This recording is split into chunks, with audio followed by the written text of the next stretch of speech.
1, 2, 3 o'clock, 4 o'clock, rock. 5, 6, 7 o'clock, 8. Johnny Lamb Jones. Hire GreenBean. As a season ticket holder of the Jets, I'm going to fool Ken O'Brien of California Davis. Obviously, the Jets know something that, the people up there don't. Fullback, hello. Roger Vick, Jeff Lageman. Jets just don't understand the dress all about. Blair Thomas, running back, Penn State. Johnny Mitchell. The New York Jets select tight end from Penn State, Kyle Brady. Vernon Golson. Cleveland's graded the 5th pick to the New York Jets. And with the 5th pick in the 2009 NFL Draft, New York Jets select Mark Sanchez. D. Milner. Smith. Jets select quarterback Christian Hackenberg. Sam Darnold. The New York Jets select Zach Wilson. Future Pro Bowler, Elijah Moore. Michael Carter, running back.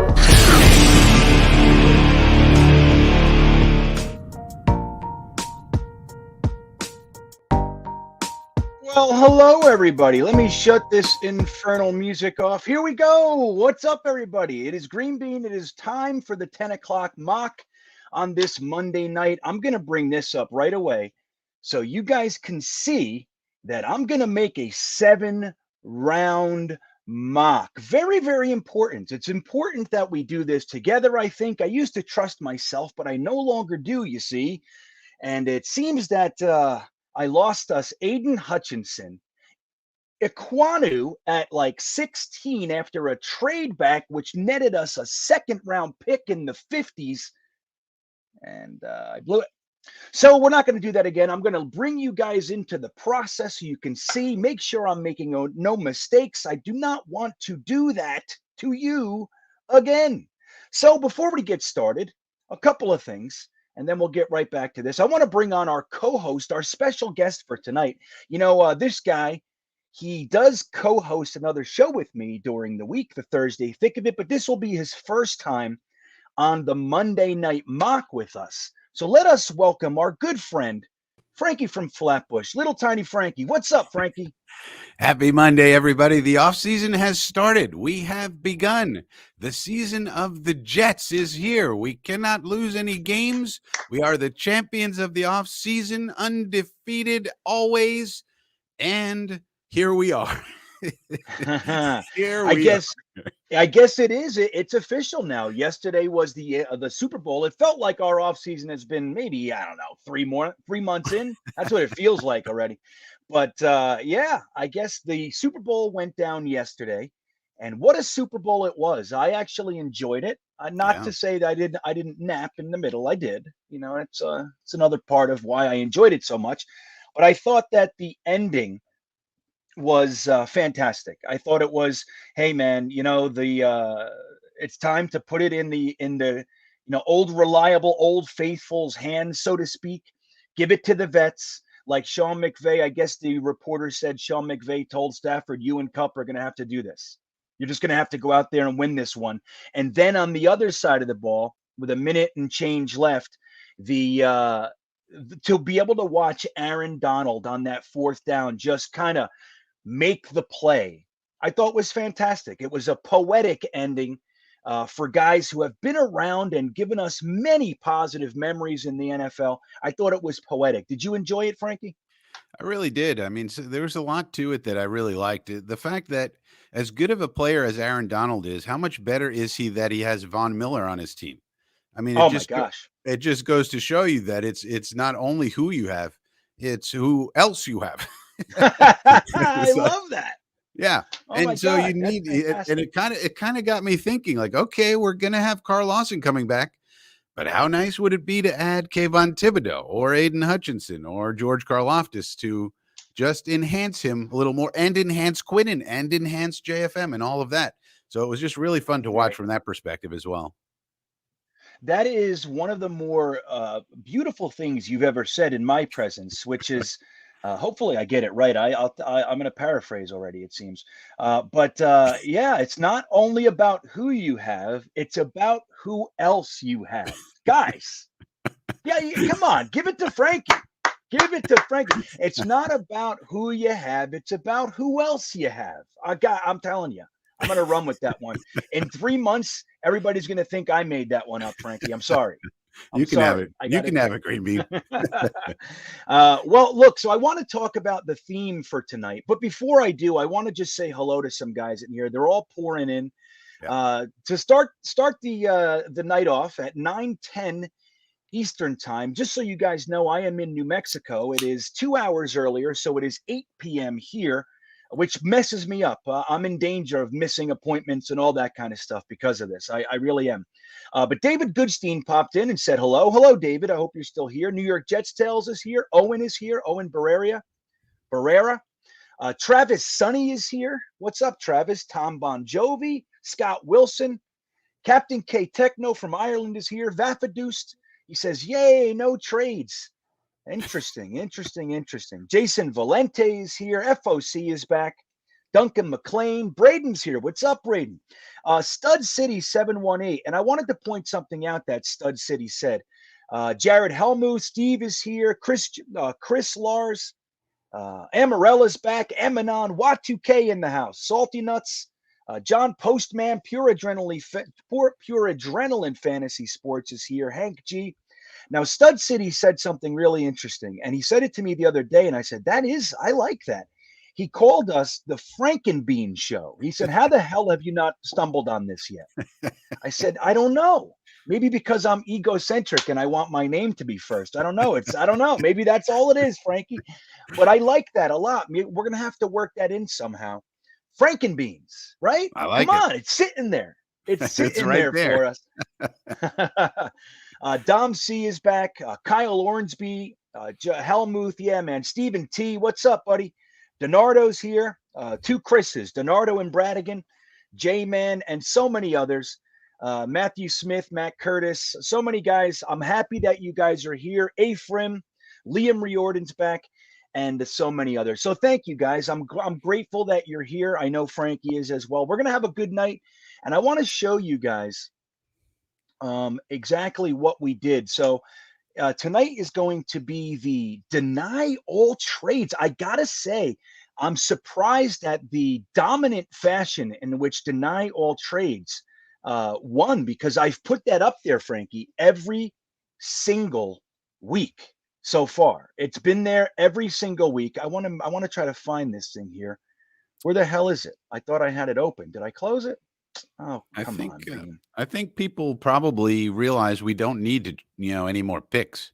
It's probably like, if we traded up, that'd be one thing. But on these simulators, can you even trade up on the sims? The ones they offer you, it's always a trade back. Yeah. Like, you have to force it. Yeah. You can do it. What I have found is that it's kind of cumbersome. When I'm sitting alone, I'll do it. But for our purposes here, I find it to be cumbersome. We did it a couple times last year, and certain teams are just not going to do it. I don't know. It just takes a long time. So let me cancel this, and I'm going to show you guys the poll. And it was similar on Twitter as well. Let me bring this up just so you guys can see it. Here it is. There is the poll. Look at how dominating Deny All Trades, stick and stay where we are all draft. 48%, Frankie. And even though for a little while on Twitter it was neck and neck, it did pull ahead in the same way. But all day on YouTube, it was Deny All Trades, which again surprises me, because I put up some, in my opinion, some exciting ones, and they're done. They're tired of playing games. It looks like they just want to get to a mock draft that isn't filled with madness. Maybe that's all it is, Frankie. Yeah, and it's probably the most realistic. I don't really. I mean, I don't see us trading around. Maybe I'm wrong, but I don't see Joe Douglas trading much. I think he might stick where we're at. So it's probably the most realistic option. People want to just see, okay, what's a realistic scenario that we could go through here? Right. So yeah, I think that that could be what people are thinking. I mean, we've gone pretty crazy, recently. So I think this is just like it's a reset. We just pushed the reset button on a terrible game of Yar's Revenge. Remember Yar's Revenge on Atari, Frankie? I do No, not you remember don't look that. like you remember, I remember Pong. Frankie. You're old. How old? Can I ask Frankie? How old are you, buddy? Is that something? Am I overstepping? I am immortal. How about that? I do not- Zeus. yeah, there you go. Zeus like. Yeah. So, all right, good enough. Good enough answer. So, all right. So, yeah, M.I. Amish is chiming in. As I stated from the very, very beginning, I'll restate it. I'm leaving this up here. I didn't even engage the draft yet because I want you guys to see. I want to do this with you that we're actually going to have a 7-round mock. Somebody said I'll need to pause it, but the truth is I didn't engage it yet. So, this is where we are. I'm going to leave it at normal speed. I'm going to, am I still? Yeah, okay. So I'm going to leave it at normal speed. It is a 7-round mock. See, I'm even going to play games to tempt fate. There's 7, and we are the Jets. So let's draft. Now, guys, are we ready? Oh, let me look how it, Evan Neal. Oh, we got some thinking. Ooh. So, guys, we're gonna get this going. See, Cristiano remembers Yar's Revenge. That's why I'm delaying a little bit. I want to see some Yar's Revenge comments. I know you guys remember it. Chris Donato remembers. That's enough for me. Oh, Jason Valente. He says Yar's Revenge. You're killing me. Yeah, dude. That's right. It was a big one for a minute there, Frankie. It was a big one. I want to say hello to the guy, whoever it is. Anders is on Facebook. I want you to know, Anders, I can see your comments. I'm pretty certain the YouTube guys can't. But if I see your comment, just know I can see it. And I'll try to react if I can. You're here with us, but the bigger chat is on YouTube. I don't think they can see you or you can see them, but you're not alone, my friend. You're not alone. I want to assure you of that. So let's do it, guys. Let's get into this draft. Again, the theme is deny all trades. We have Frankie from Flatbush with us. Green Beans Monday night 10 o'clock mock is ready to begin. We know Evan Neal and Kayvon Thibodeau. Let's do it. There we go. I was hoping he slipped. So I want to take this trade so bad now, Frankie, because we can't. Again, we are denying all trades. So just to recap here, we have Evan Neal. The Jaguars chose to support Trevor Lawrence, which I think is wise. Kayvon Thibodeau went next to the Lions, and the Texans pounced on the opportunity to grab Aiden Hutchinson, and that leaves us. So, guys, let's talk about our position. You can say your position and player if you want. I have a pretty good idea who we're going to pick here, but it's probably between 2 positions right now, edge and maybe offensive tackle. That's my thought. But what are your thoughts, Frankie, while we scour the chat?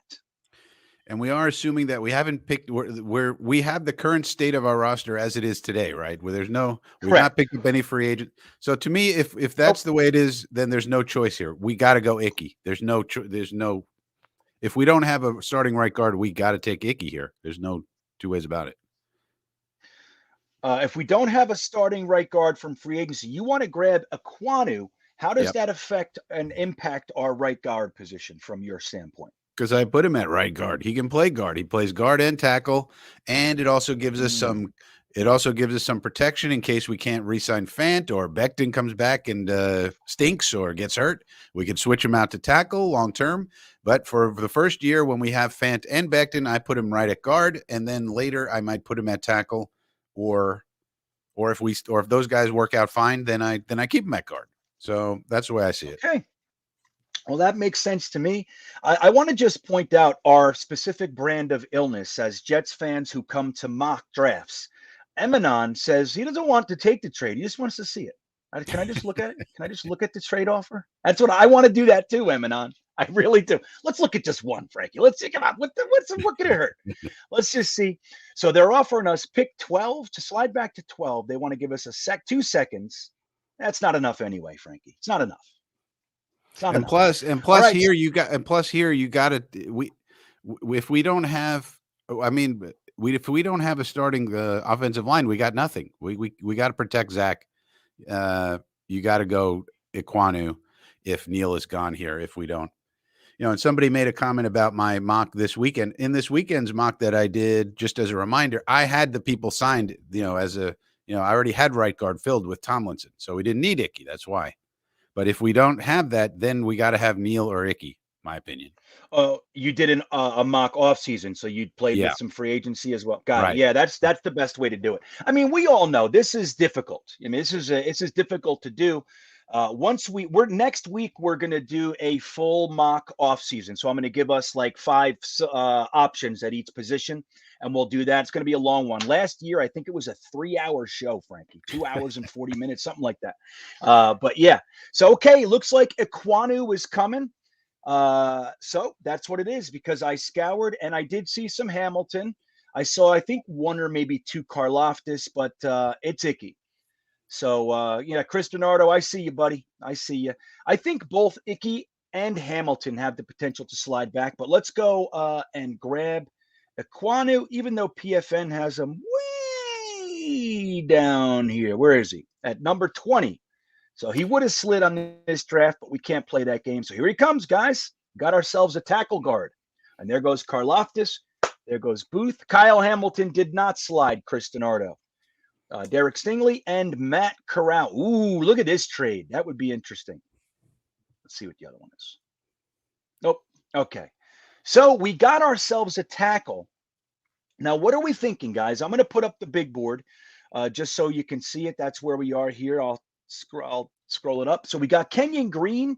We could just fix this offensive line, man. We can get ourselves a guard so we don't have to put Icky there, and then just have some serious battles and stuff, or just have the guy in waiting when George Fant leaves, or Becton doesn't make it, if that's on the table, but we could do that. We have Garrett Wilson, obviously, a couple wide receivers. Him and Olave are there. We have Charles Cross, another tackle. Got Sauce Gardner, the cornerback. Jamison Williams back up. He's been sliding back upward in these mocks I've seen. We have Linderbaum. You got Jordan Davis, who I just saw Bleacher Report just put out their mock, and they gave us Karlaftis and Jordan Davis at 10. That would make Jets fans unhappy, I think. That's what I think. So what are you thinking, Frankie? Which position? Put in there the position, guys. Linebacker, center, guard, wide receiver. That's what we want to see. I want to whittle it down. Edge. Which position do you want? And in the meantime, I'll ask Frankie, which position do you want? Well, I think we should address cornerback, probably because Sauce is here. Other positions we can get, but I think we can't get a guy as good as Sauce at cornerback later. We can get plenty of guys, but here I'd look at Sauce. Or Sauce Gardner, that's an interesting take. Or Devin Lloyd, maybe. Lloyd's still there, right? He is. Now, let me point something out just on the cornerback thing. In the event we are going to add a cornerback, in my opinion, and I've maintained this through the offseason so far, and I still feel confident about this one. If we're going to add a cornerback via the draft to this young group, I would say it needs to be first, maybe second round. It has to be a different caliber of cornerback, somebody that you think is a turnkey plug and play guy who has the potential to be elite. One of those guys. Adding another 5th round wide receiver, cornerback doesn't really, starting over with that project doesn't seem to make sense to me. Add a vet or add a premier cornerback. So that's on the table. I think that's a good way to look at it in the event we do want to go cornerback. Here's where we would do it. And Sauce Gardner is still on the table. So let's take a look at the chat here. Corner, I see. Ooh, wow. Lots. I think linebackers so far. Let's see. Edge. Okay, linebacker, cornerback. Oh, edge. Trenton Shelley says we need defense big time. I do. I'm seeing Sauce. Eminem, yeah, lots of guys want Edge though. So Joe Farrow says Sauce 100%. Problem with Edge is that the top three are gone, and there's a big drop off between the next tier.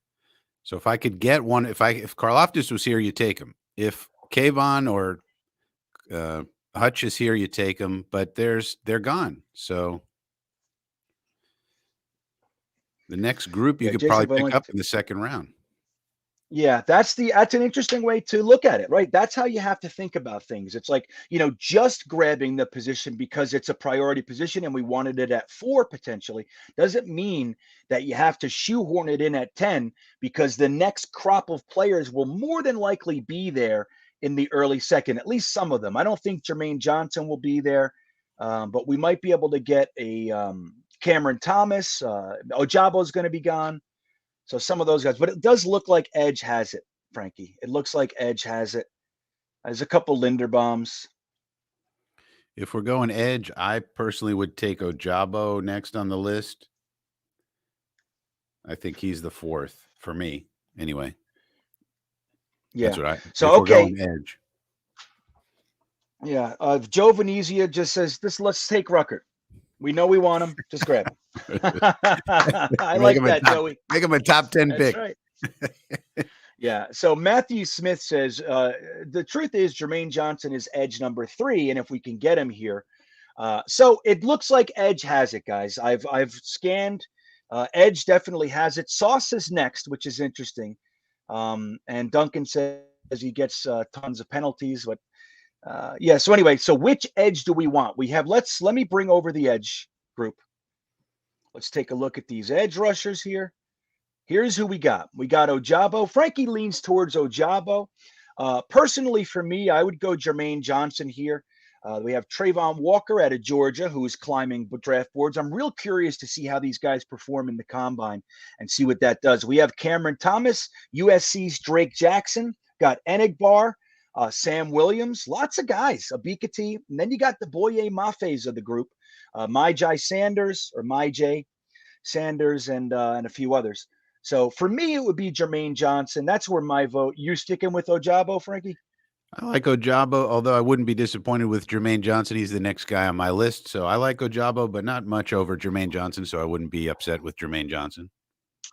Interesting. Now, guys, I want to point something out. Y2K, who you know and love from the Thursday Thick of It and some other things that he has going on, the president of the Virginia Jets fan club, is keeping tabs on all of the players that we draft through this Monday night 10 o'clock mock season that we're having here.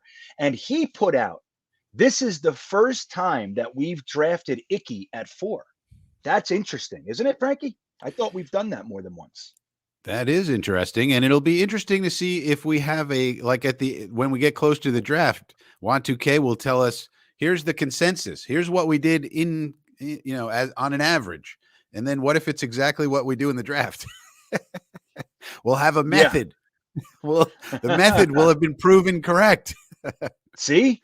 And that's what it is. We want to take a look at our psyche. And the thing is, he's aligning it with different events like Senior Bowl. What are the trends? What do we start thinking when certain things happen? We tend to have, in many respects, a group mentality. Like you'll just see all of a sudden, everybody loves this player out of nowhere, and so things like that happen. So we're keeping tabs on it. So yeah, Y2K says, yeah, he's tracking everybody. You better watch out. He's out there. So, all right. So it looks like Jermaine Johnson. No, I was not abducted yet, Fly Guy. I did go to Roswell today, though. We went to the UFO museum and did all that stuff, the spacewalk and all that shit. But I did some scanning. I know where I'm going to go in the desert to try. I'm going to put out just like a glow stick. Like I'm right here. Here I am. Everybody knows aliens respond to glow sticks. That's universal law. That's universal law. Glow sticks. Well, I'll bring the incense too. It's glow sticks and incense, I heard. Yeah, that's what they like. And McDonald's. So, all right. So it looks like Jermaine Johnson. Yeah, that's where it is. I mean, I hear the guys that are saying it might be a little bit of a reach, but if you think that this is the 3rd overall edge over a guy like Karlaftis, and here you are at 10, I think it's a great pick if that's what you think. So it looks like Jermaine Johnson is our guy. let's go ahead and take him down. Now, we know that the sim would let him slide. He's rated 28, so he might even be there at 35, but we're not playing that game. We're not going to play the sim. We're going to play our own rules, right? Like how we see the players, because sims are, you can get the best draft ever just using what you see in front of you. It's cheating. So Jermaine Johnson, the edge out of Florida State. I want to make sure we know this is not an edge out of Florida. We don't want to do that again. An edge out of Florida State.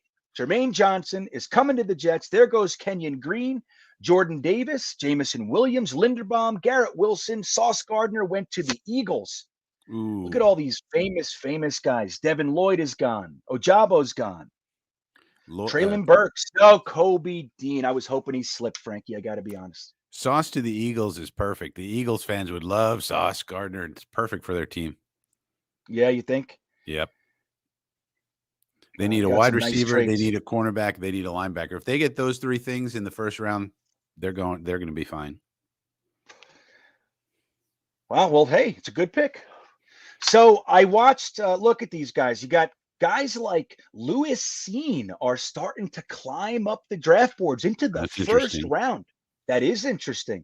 I like to see it. I actually like that player. Jaquan Brisker, first pick of the second round. From the Patriots, and then Christian Harris, the linebacker, is gone. So, guys, we're here at 35. We have taken a tackle who can play guard as well, and we've taken our edge rusher, Jermaine Johnson, which some people might think he is the third overall edge rusher. If that is the case, we got ourselves a steal at number 10, and I'm happy about it. So, no messing around from Brad Finkelstein. He says, this one's easy, Frankie. Just grab the damn tight end. Let's just do it. So what position? Is it McBride? What do we got here? McBride. Ooh, so Captain K Techno says McBride, but right after him, D. Vieira says Muma. And Salty Nuts wants Rucker. What are you thinking, Frankie? Are you of the same school of thought? Like, let's not dance around. We know we want the player. The best tight end is still on the board. We know we're going to want one. Just grab him. He's not going to be there long. He might slide to 38. But are you in that mindset? Like, just grab the guy we want? Yeah, especially if we're not playing the game of what does the simulator have them ranked as. In reality, McBride, as we all know, may go at the end of the first round. So to have him be there at 35, you kind of have to go, we got to take him. Like in reality, because the sim will let us wait till 38 for sure. But in reality, you'd want to take him now. So that way the Giants or the Texans don't take him right before you at 38. So I'd go ahead. If we're not playing the sim game thing, then McBride it is here. This is the perfect spot for McBride.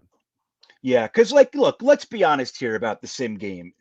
It's literally having a cheat sheet in front of you. It's like, we know Rutgers, they're rating him at, if there's a player that is more than likely a second round pick, but they have him on the sim rated 75, he's going to make it through the second. It's like 90% chance of it.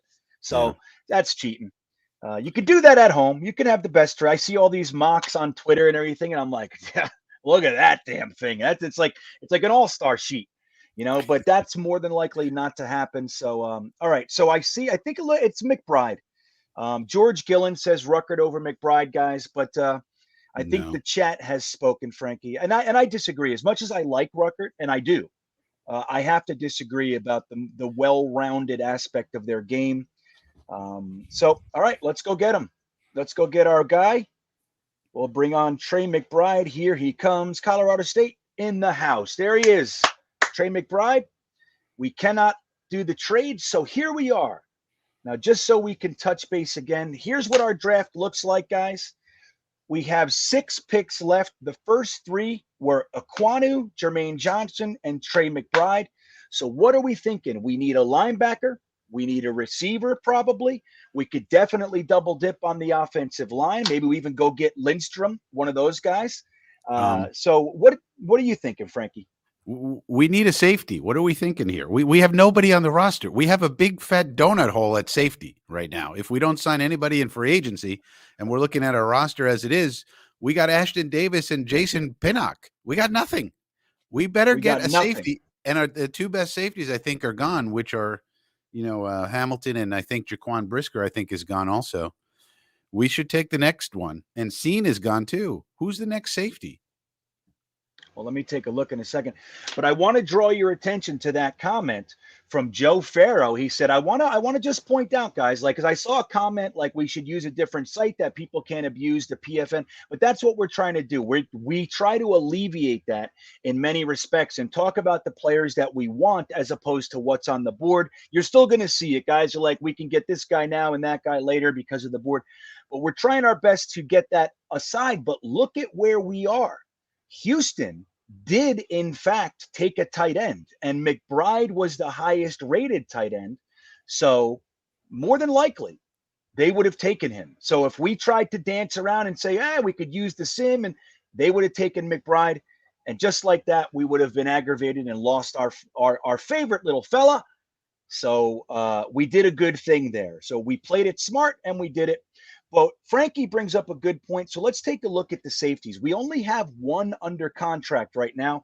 Sure, we still have guys floating around, maybe Marcus May on a one-year thing. We got LaMarcus Joyner if we want. We got guys like Elijah Riley. Wild Goose, I'm sure, would stick around if we wanted him to.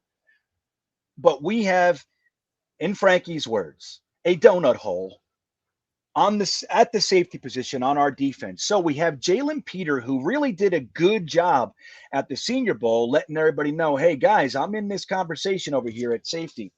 So we also have some guys like Jerome McKinley. Leon O'Neal's another one. Ask Dom C. He did a good job. If I remember correctly, Leon O'Neal might be the hardest hitter in the entire draft at the safety position. More of a strong safety. But we could use that too. Kirby Joseph is here. Yusuf Corker. Weatherford's a guy people like. Smoke Monday. But that's just the safety position.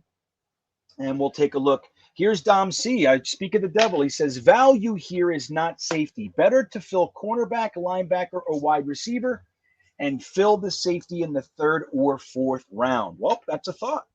So let's see what we got here. I'm going to scan the chat. Thank you, Dom. I appreciate the super chat. And remember, guys, if you do want your comment to be guaranteed to be seen and discussed, super chat is the, as Jake Assman says, it's a line jump. It skips the line. That's what it's a fast pass. So that's what it is. And I always appreciate it. Of course, it helps me out a great deal. So I'm seeing a lot of McDuffie. There's a few McDuffies on here. I'll get you guys back to the big board so you can see what's going on here. You got Zion Johnson still here. You got Trent McDuffie at cornerback.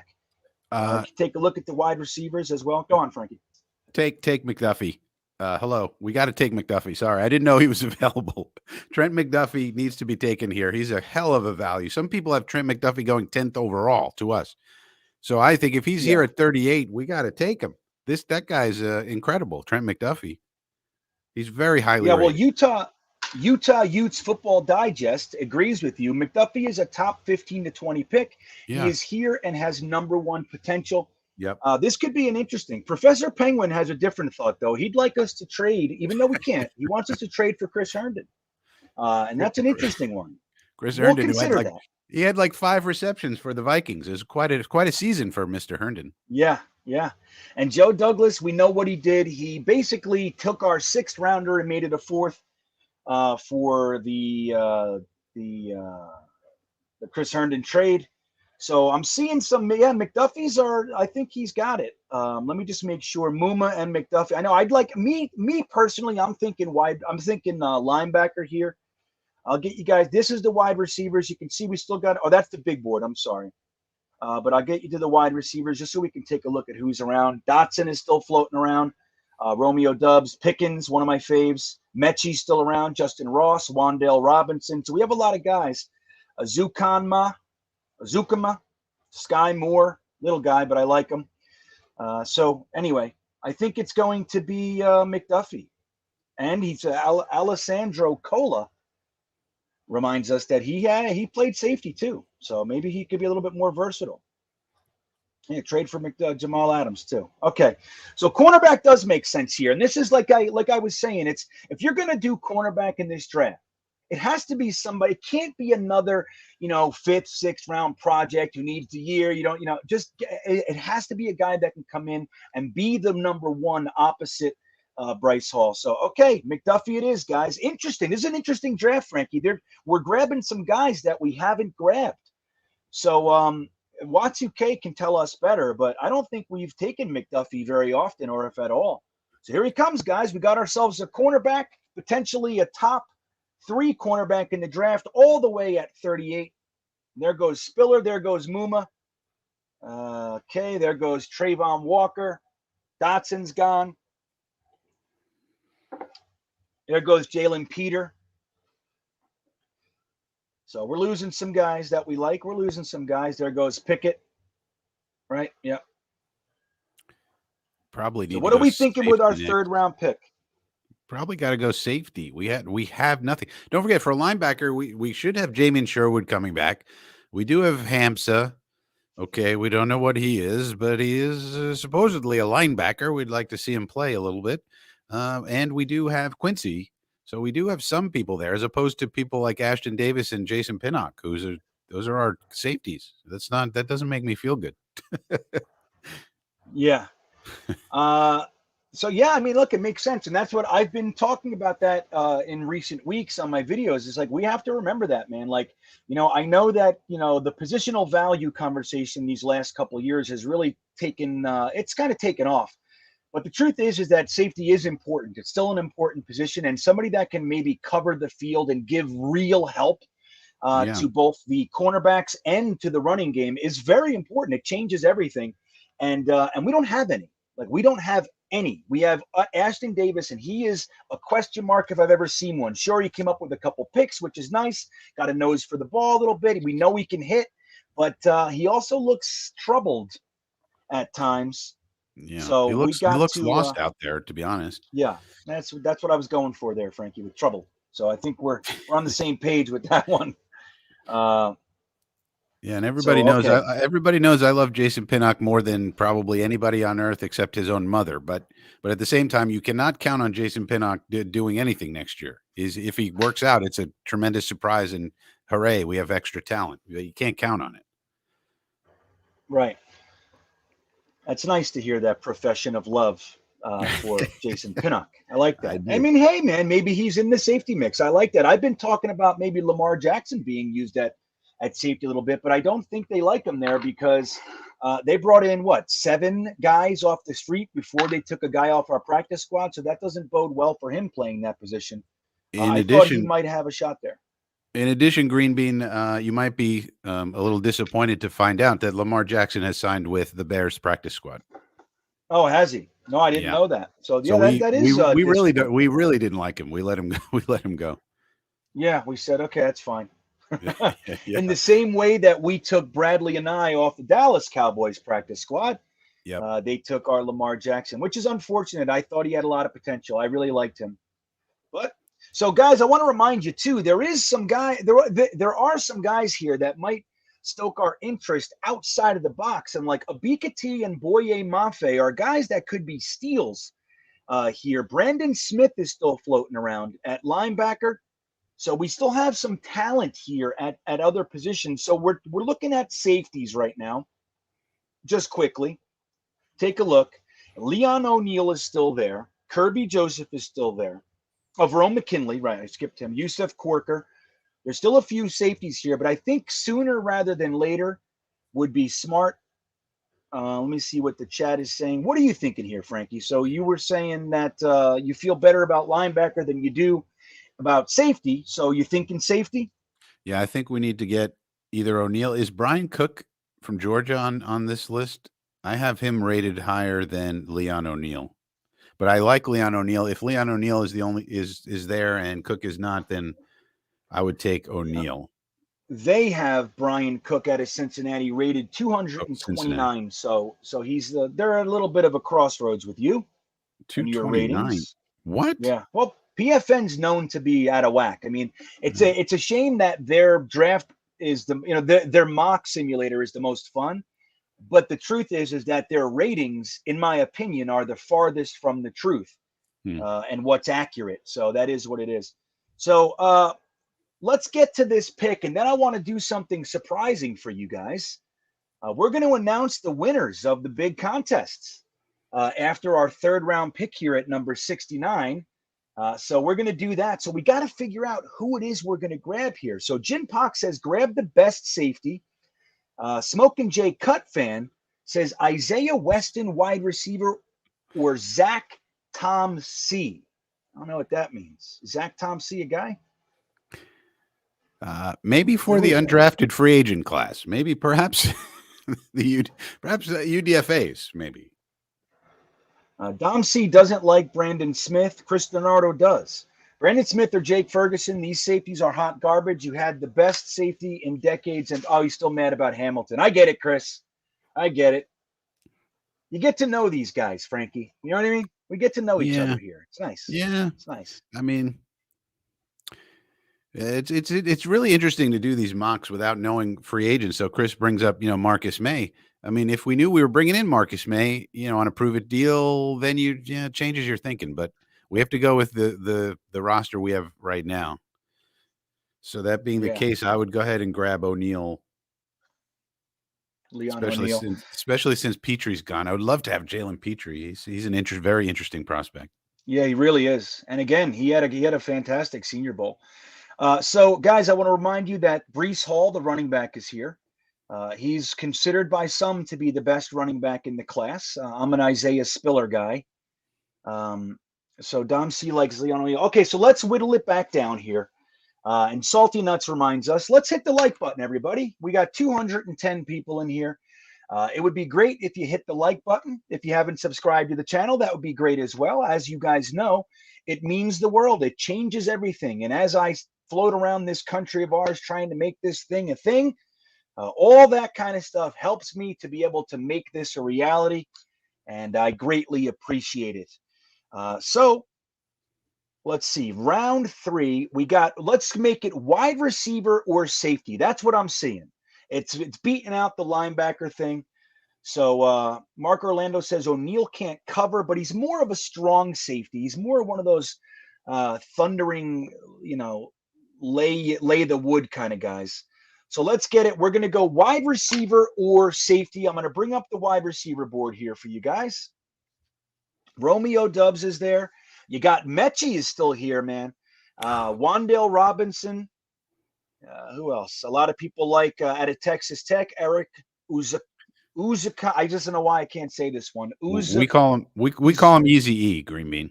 We gave him a nickname. Easy E. Done. I like this. Especially because at one time in my life, I was actually an Easy E fan. I'm in.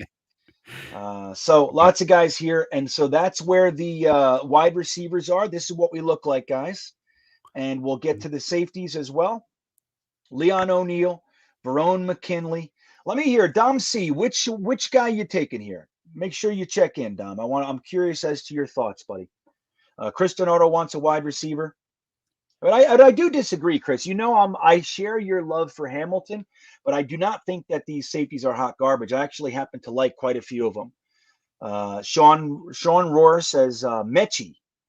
And David Goodstein says Watson is the pick. Runs a 4.4. Christian Watson out of North Dakota State. You like him? Love him. I like a lot, but the problem is I like a lot of these wide receivers. So I love Watson. I love Mechie. I like Pierce, Cincinnati kid. So in other words, I think I can get somebody similar next round, but we're running out of safeties. If we don't get Leon O'Neal, we're going to be stuck with Bubba Bolden or Smoke Monday. And those guys are okay, but they're not on the same level. Yeah. I happen to agree. I'll tell you what, I would go safety here, but if I'm going wide receiver, I think I'm going to take Mechie. I know it's a little bit redundant, but I think that's where I go, and we can get Kyle Phillips later too. But anyway, so where are we, guys? I see Christian Watson, O'Neal. Watson's the wide receiver I'm seeing most, Frankie. Christian Watson is a really interesting pick. I mean, he's big, he's tall, he did great at the Senior Bowl. We know him, we love him, and as far as our staff is concerned, so Christian Watson is really somebody we probably might have our eye on in real life. Interesting. Trenton Shelley says McKinley had 6 interceptions last season. We could use a playmaker like that when we had 7 interceptions total last season. And a lot of those came, I mean, that was the end of the season. We didn't, it was quite the stretch there when we were unable to do that. And 2 of those interceptions were defensive linemen. So he likes McKinley. So safety or wide receiver, guys. I'm finding it difficult to figure out what the hell you guys want. Romeo Dub. So Frankie is saying safety. And I think I have to agree. My pick, I could go with McKinley. Sure. Verone McKinley. That would be a good pick for me. O'Neal. Let's see. Watson. It looks like O'Neal or Kirby Joseph. I'm trying. No, that's what I think, man. I think Mechie's a steal right now. I really do. No, Brisker's way gone, Paul Mancini. He went in the first, I think he was the end of the first or early second. Yeah, there he is. George Gillen got you. Let's see. Watson will be keeping Mims company on the bench. Well, you need that too. Guys get lonely. I mean, well, the thing about it is actually Watson would be competing with Mims for wide receiver 3 if we don't bring anybody else in, and assuming we can sign Berrios to be wide receiver 4, then we need a wide receiver 3, and it would be Watson or Mechie or whoever we draft here competing with Mims, and whoever wins is 3, and whoever doesn't is 5 or 6, depending on what we do on special teams. Yeah, I lost my train of thought there, but yeah, anyway, I think safety has it. Dom C checks in. If you guys don't know who Dom C is, Dom C writes weekly articles for us at greenbeanjetsfan.com, and he also does the Patreon weekly positional breakdowns. We did safety week 1 of our weekly thing. We did cornerback. What was it? Tight ends last week. And I think we got wide receivers this week. I forget the position. But if you want to get in on that, the link to my Patreon is right there in the top of the description. Dom C is fantastic. We have a good time in there, man. But I think it's safety. No, Jim Pock. We did not get a safety. And I think it's McKinley, strangely. This is an interesting draft, Frankie. We're pulling out players that we have never gotten before. D. Vieira has one more idea I want to explore. He says, what about Mims at safety? I think that, hey, man. I know. Mims going for wide receiver 3. I think he's got poor Mims, man. He's going to have to do something to make wide receiver 5 right now.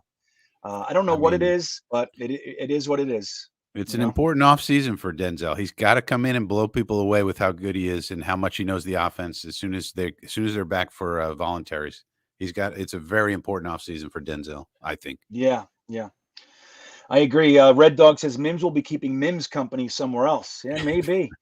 All right. So Kev Chata wants a recap. He didn't just ask for it. He gave me a passive aggressive, but I get it, Kev. He says, I don't know what I'm thinking because I don't know who we picked. All right, here we are, Kev. It says we started out with number 4. Remember, guys, this is the Deny All Trades edition, voted by you. If you didn't get a vote, just know every week I put it out on YouTube in the community section, and I also put it on Twitter as well. We got, I don't know, 500-600 votes, and it's Deny All Trades. So we started with number 4. We got Aquanu. Then we got our edge rusher at 10, Jermaine Johnson.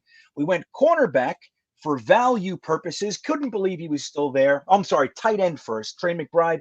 And then we went cornerback at 38 with Trent McDuffie. So here we are at 69, and it's looking like a safety. It's O'Neal, McKinley, leading the pack. And that's where we are, buddy. Let's see. Rob, Ashton Davis cannot play another drive. Oh, yeah, look, Y2K has a good point, Frankie. McBride, McDuffie, McKinley. It makes sense. The color of our team is green for some reason, even though Jets are not green typically, some reason. And I think it's the Irish connection from where the team started at Shea Stadium. Absolutely. That's right. That's right. So McKinley it is, guys. That's who we're getting. We're going to grab Verone McKinley, the safety out of Oregon, deep center field type, per Dom C. Here he comes.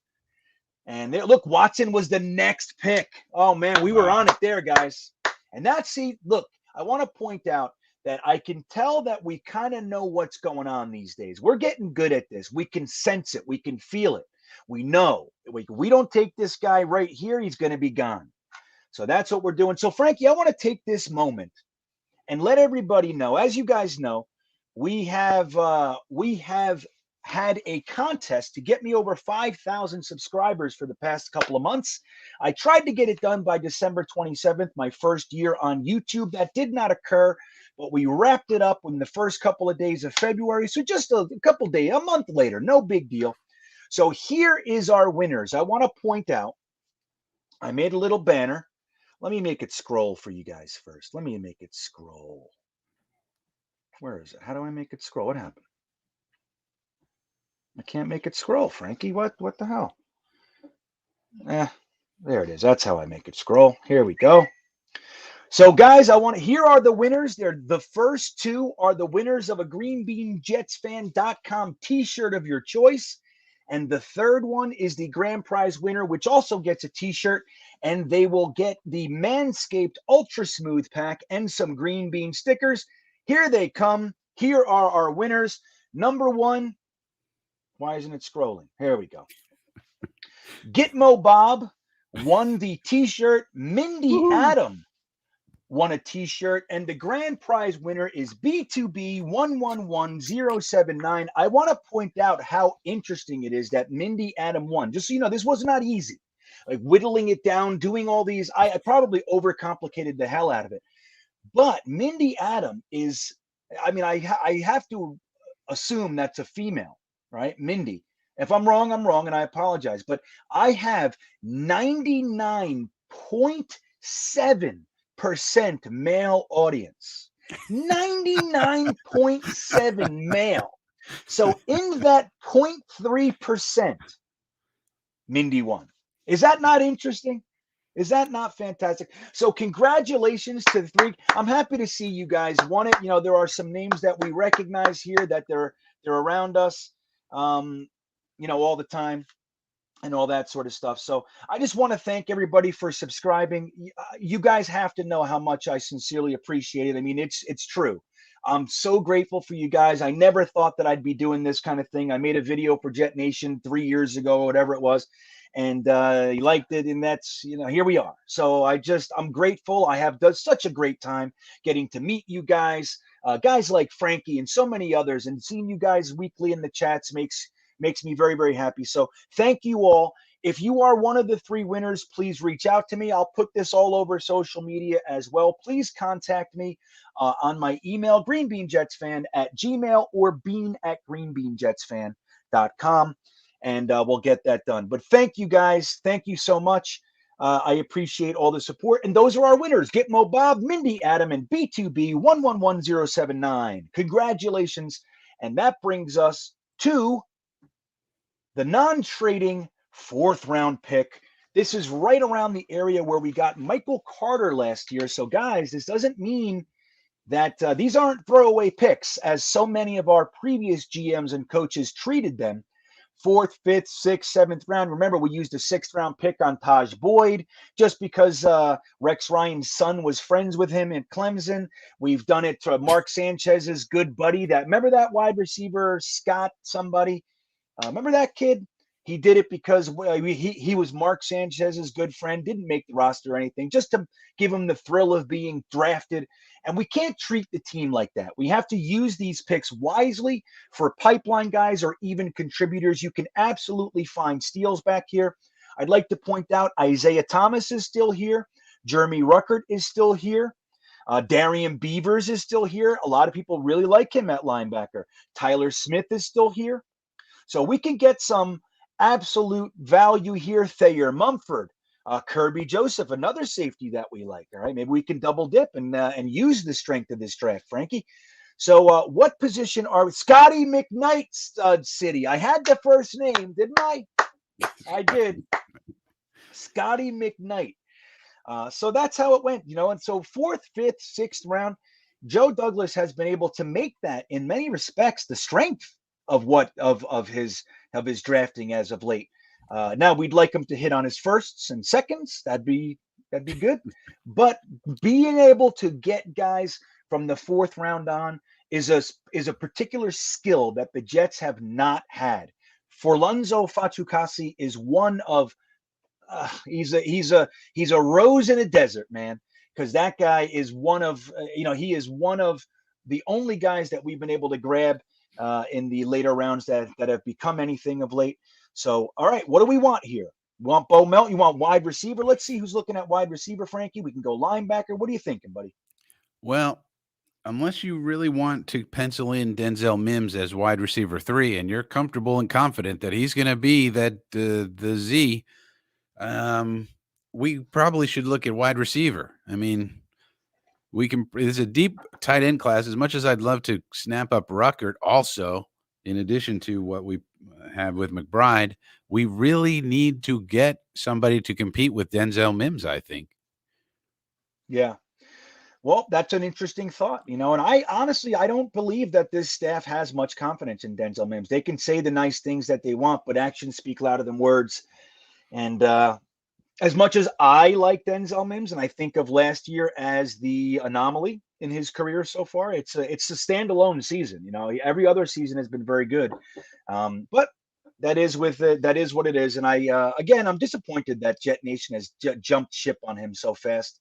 Like we've done with Becton too. A couple articles come out that he ate too many cheeseburgers, and we don't believe in him anymore.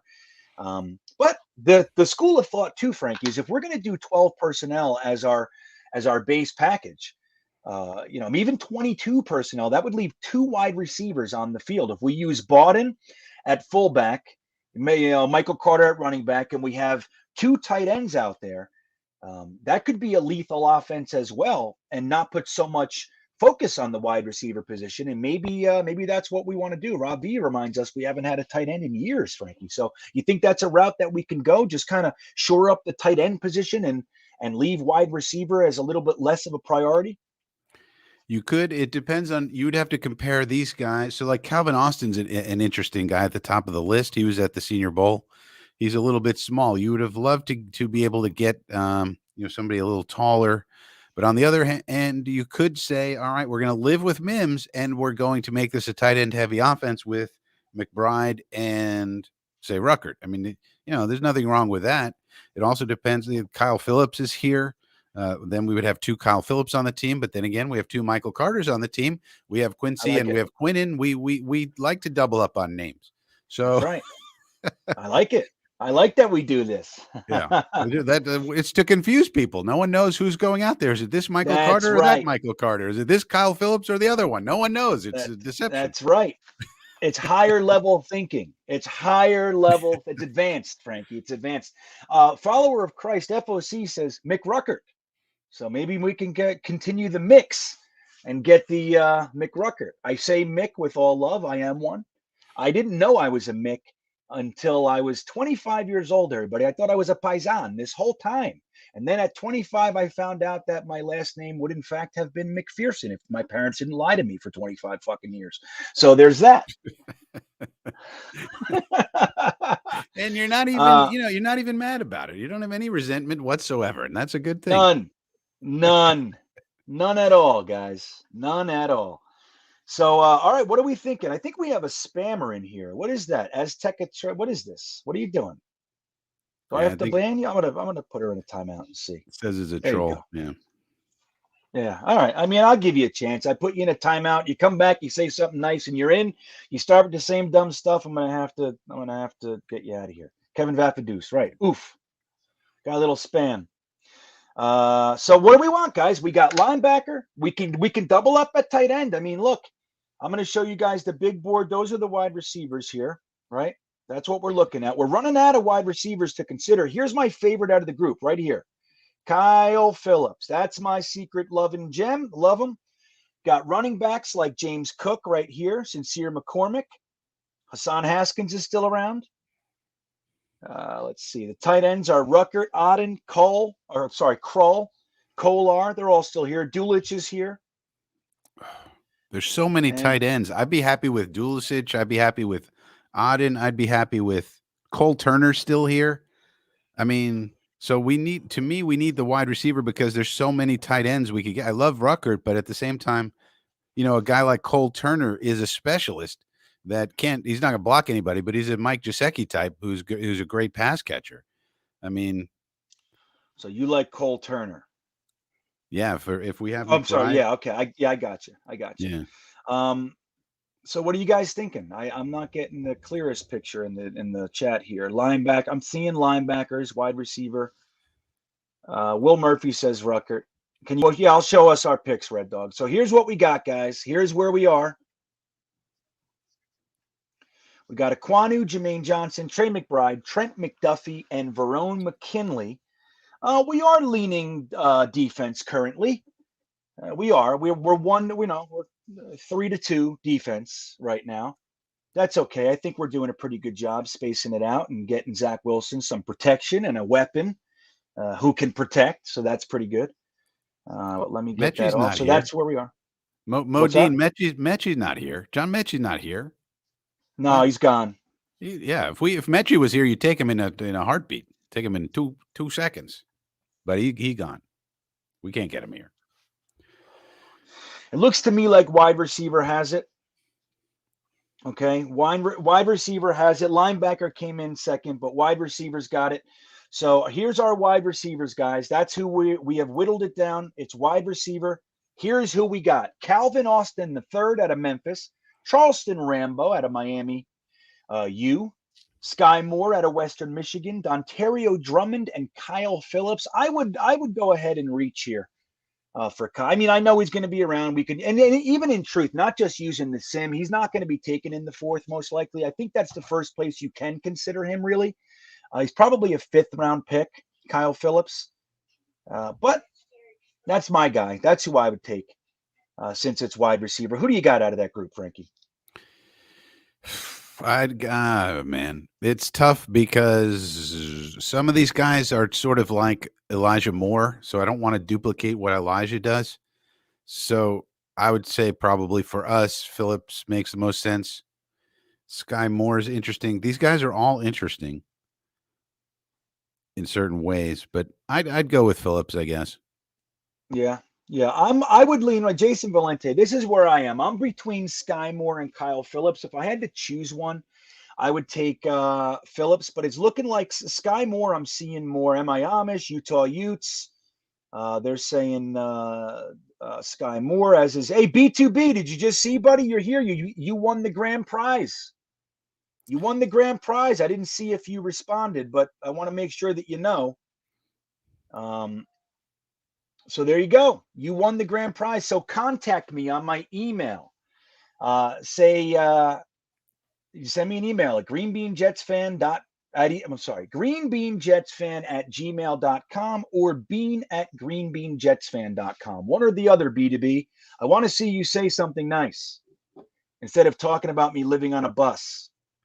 Fucking asshole. I'm going to take that grand prize away. I don't live on a bus, dude. I pull a bus with my truck. I live in an RV, everybody. So what's this? So we got a super chat. Orphanage Builder DeGrom. It says, dumb question from me, probs, but Greenbean, you live in New York? I do not live in New York. I'm actually currently in Roswell, New Mexico, and I live all over the country. I travel full time right now. I'm actually in New Mexico. We're heading to Arizona, then a little bit of California action. Then I'm going to stay in Yellowstone for 5 months. So we're just kind of bebopping around the country, Orphanage Builder DeGrom. That's what we're doing.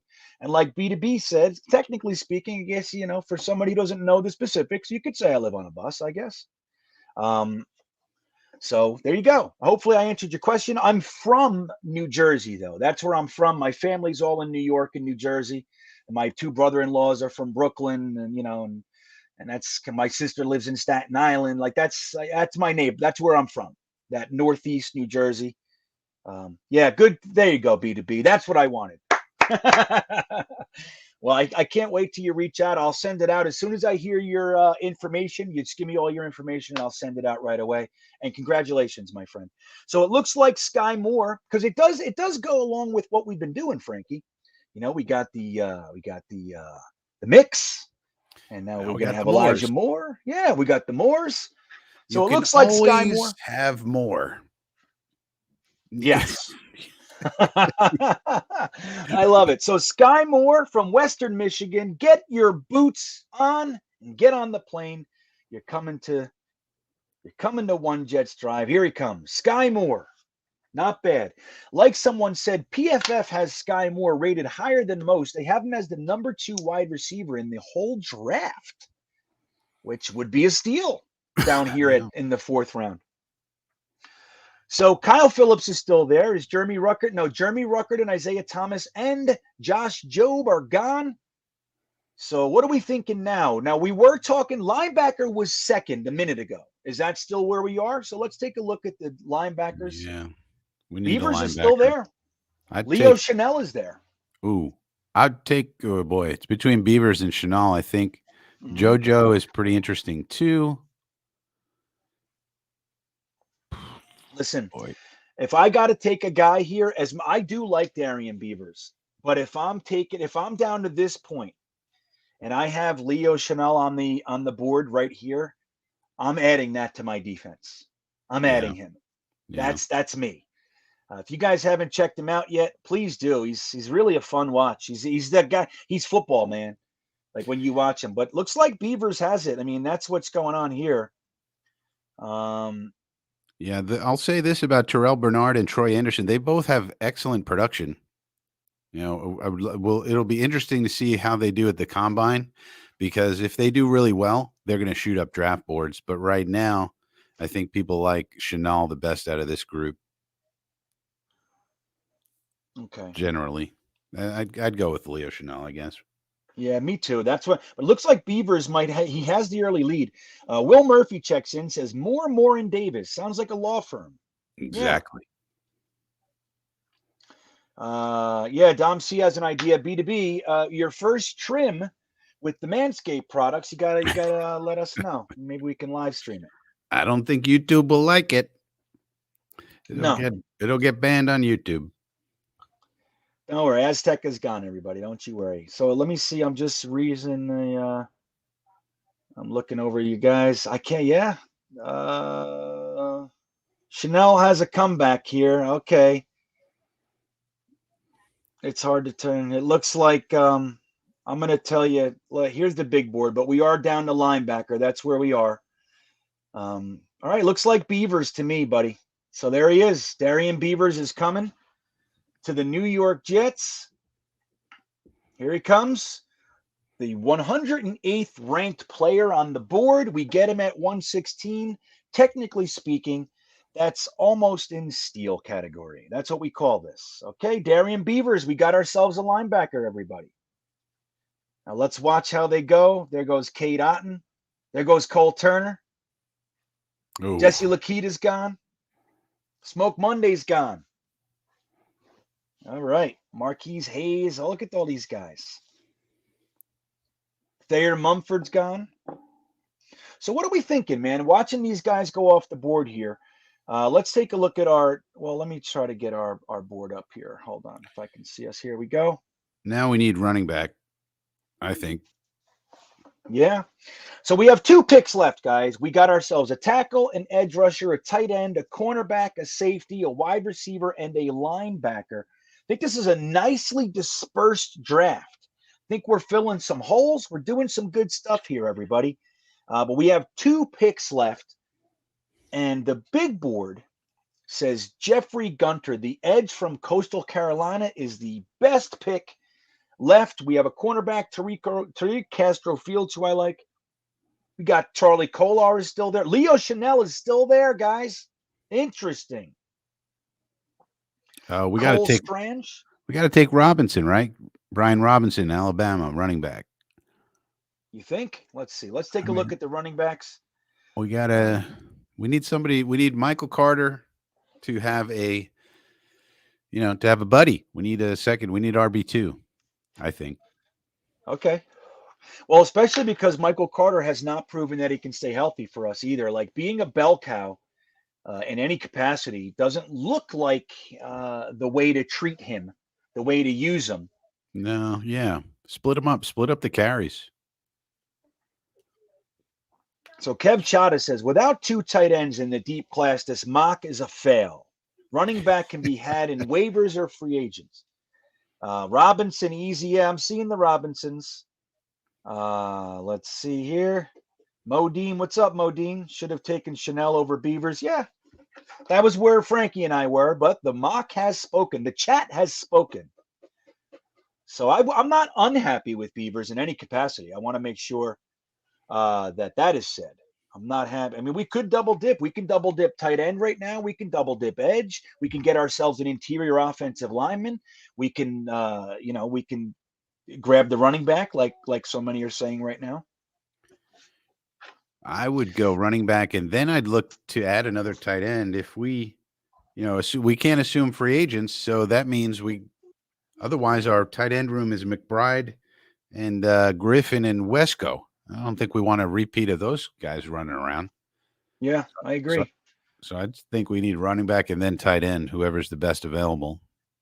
Yeah, well, a lot of people are putting up their support for Robinson. 6'1", 227 pounds with great hands from Jeb Stewart. Yeah. Yep. Lots of guys are saying stuff. Mo Lake Louiso, he wants Rob. We have 2 Mo Lakes. Isn't that interesting? There's 2 Mo Lakes in here. You can never have too many Mo Lakes. Yeah, I mean, it's right on theme. Isn't that nice? We double up on everything. You got to have resiliency around here. We do.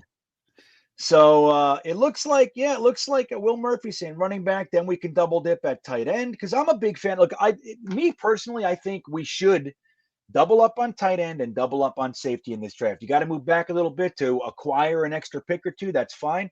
But this is a deep class at those 2 positions, and I would not be unhappy if they doubled up on linebacker and or offensive line. I'd be happy with that.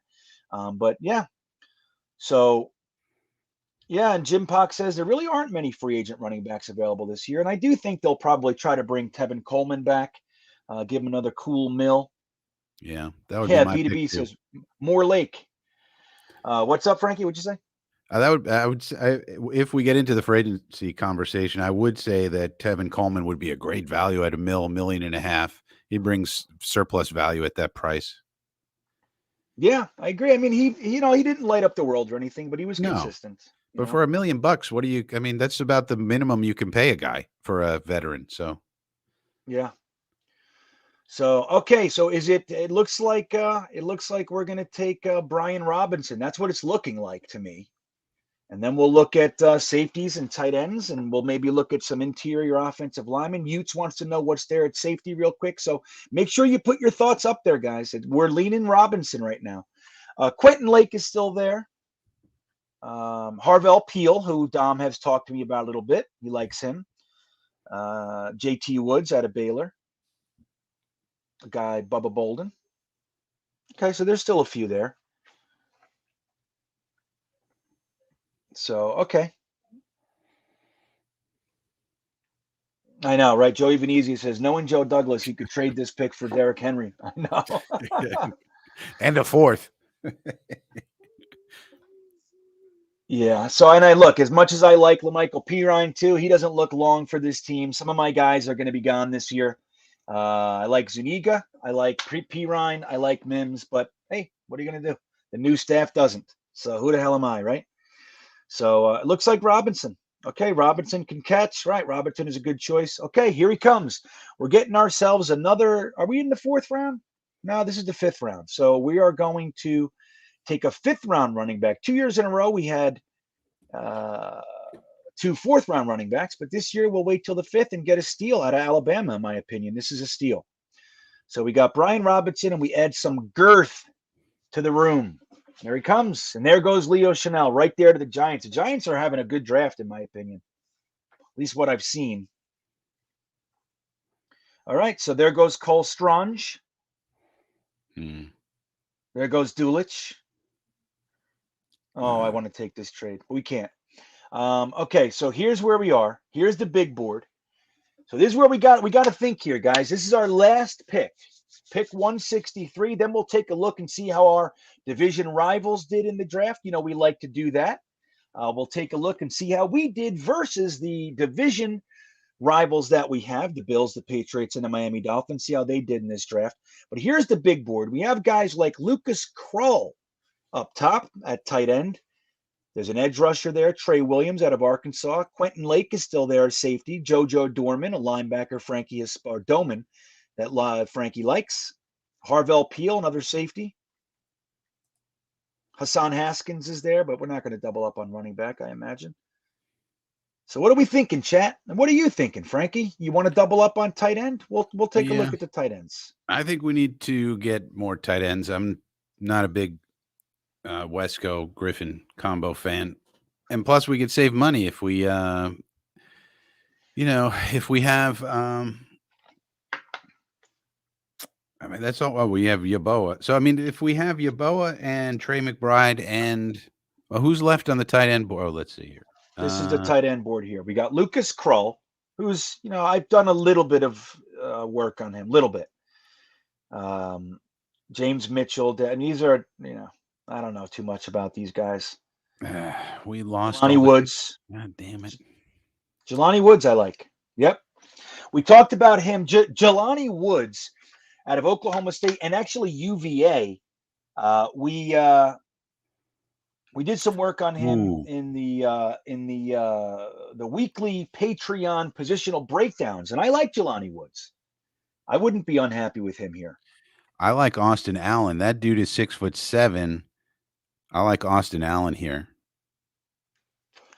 So Frankie likes Austin Allen. I'm thinking Jelani Woods.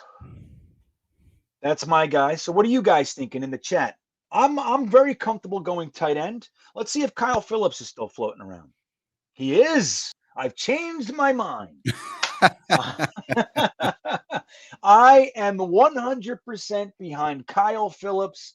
If we choose tight end, I put all my political weight behind Jelani Woods.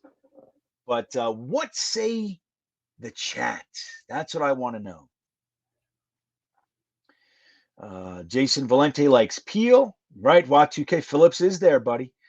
Taps any button, checks in with a super chat and says Lawrence Cager converted to tight end, good at jump balls. The problem, Taps, is that when he lands, his ankle breaks. That's the problem with Lawrence Cager does not have a talent issue. As a matter of fact, coming out of college, he had the most interesting stat line. He had, and now forgive me about the exact numbers, but he had something like 19 catches because of injury, but 13 of them were touchdowns. So it was the most incredible thing. The guy's talent, size, the measurables, they're all there. The problem is he has never been able to stay healthy, and he didn't for us. Remember, he had that opportunity. He's played for 2 weeks, made some nice plays. He looked like, holy shit, maybe this guy can be something. And then he got hurt. So what is this? Let me see here. B2B is asking, what's a Kyle Phillips player comp? A Kyle Phillips player comp is, let's say, Braxton Berrios. Let's say that. But I honestly think that he could be better than Braxton Berrios. Very, very similar player, similar type. Also returns punts, returns kicks. So he can be, he can do all that. Kyle Phillips, man, you got to watch it. You got to watch the guy. He's really quite amazing. Granted, UCLA, we don't know the transition, how it'll be to the NFL. We haven't done all that well with UCLA over the years. But, yeah, so Dom C reminds us, Jelani Woods is also 6'7", Frankie. Yeah, but I think Austin Allen, at least I think Draft Tech likes Austin Allen better, if I remember correctly. So that's why he stands out in my mind. But I wouldn't mind taking Phillips, honestly, if he's especially because at this point in time, we don't have Berrios. So if he is Berrios, get him. Yeah. And he'll be cheaper. Yeah. Well, it's funny. They were asking for the comp. Iowan Jetsfan, before I spoke, said Kyle Phillips' comp would probably be Berrios. Kev Chada, and it's funny, Kev. I was dancing around the same thing. He said he has the same speed as Cooper Kupp. He's just 3 inches shorter. So that's what stopped me from saying Cooper Kupp. They have similar game, but he's not. That 3 inches is a big deal. So but I was dancing around the Cooper Kupp thing. I wanted to say it to make him sound more exciting, but I couldn't do it. I just couldn't do it. But they're similar. And but the thing is, Red Dog, if you look at my most recent Green Bean Jets pod, which was released this morning, I whittled the $9 million rumor down to its source. Its source is ridiculous. The fact that we're all talking about this $9 million Berrios thing, it literally was a Rich Cimini conversation with a guy who has no involvement in the negotiations. And he didn't even say he's hearing it. It was just two guys shooting the shit. He said, he could ask for $9 million. That's all it is. That's the whole rumor. So I don't think Berrios is going to ask for $9 million. It would put him as the 8th ranked slot receiver in the NFL. Do you think? I mean, he has never done anything that comes close. He's in the 50s. Like he's like number 57 or something like that, wide receiver. And yet it's like you can't ask for money that puts you in the top 10, dude. It's not real. I think 6 to 7 is where I think we're going to land. And I think we're going to pay him. But I like Phillips. B2B wants Phillips now. He's a huge Phillips fan for the last, 8 minutes? Yeah, that's how you guys feel. convinced me. There's some good write-ups in the chat here about Kyle Phillips. People are doing some scouting live. I like That's it. right. So I'm like, there he is. There's a Y2K. So I'm liking Phillips more and more. And you need resiliency in this league. What if Berrios gets hurt? Now we got a guy. That's right. I think Kyle Phillips, I mean, honestly, it's almost a little concerning. Like they might overdraft Kyle Phillips a little bit and let Berrios walk.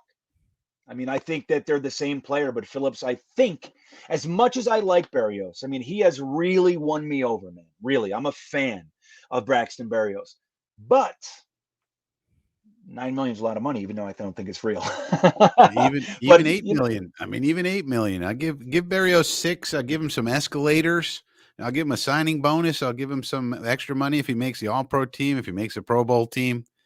But yeah, I mean, he's a $6.5 million guy. That's what he is. Yeah, right. That's what and I think. Look, you could. I mean, Joe Douglas has gone out on a limb before and paid guys for what he thought they were going to do, and the best example of that is George Fant. George Fant did not, in his career yet, warrant an $11 million a year contract. He didn't. But Joe Douglas gave it to him. And the other thing is the alternatives in the market. If Berrios wants to be wants to stick to his $8-9 million number, let's say the agent's putting that out there, if he is, then we can just go, okay, thank you. We'll go sign Cordarrelle Patterson for 6. I mean, so we have alternative, and we could draft, we could draft Kyle Phillips and Sky Moore. We could draft a bunch of people, and we could sign Cordarrelle Patterson to do all of your jobs, plus be a running back and a tight end too for $6 million. So we got, there's alternative. You have to think of the alternatives as well. Agreed. And that's the whole thing. Like Frankie immortally now said earlier on in this draft, it's not only about who you have, it's about who else you have. And I like that.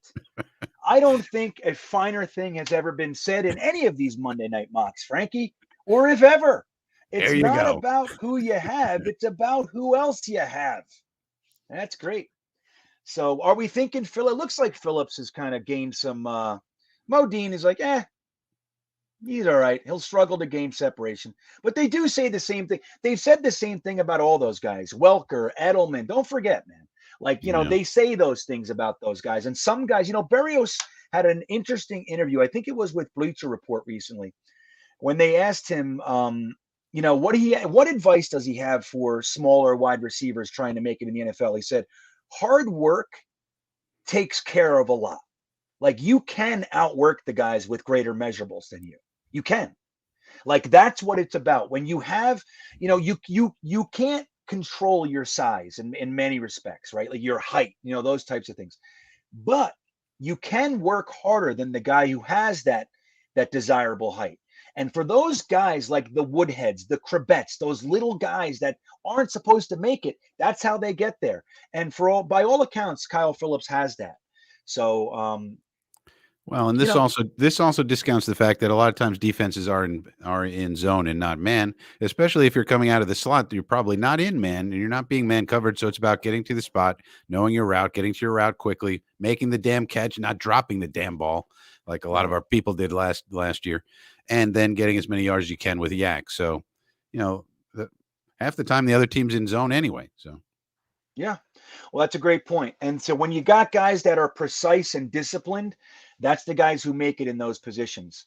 Yeah. And that's what Welker and Edelman were. They're disciplined, man. They do exactly what they're supposed to do, and the quarterback learns to trust them, and that's why the rapport develops. And And that's what you have. So here he comes. He's going to come. We're going to grab Kyle Phillips.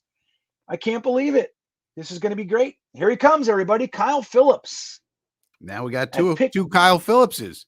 We Yes, got we do. two, We are two we're Michael rocking. Carters, two Kyle Phillipses. This is fantastic. It is. This is great. So when we get a little bit lower, I'm gonna stop the draft and we're gonna take a look at our division opponents and see how their drafts went. Maybe we'll even look at the Giants too. Before we look at our own, I want to take a look and see what they did. See how we feel about our draft compared to their drafts. Do we feel like we made up some ground with our Ours is the division best. opponents?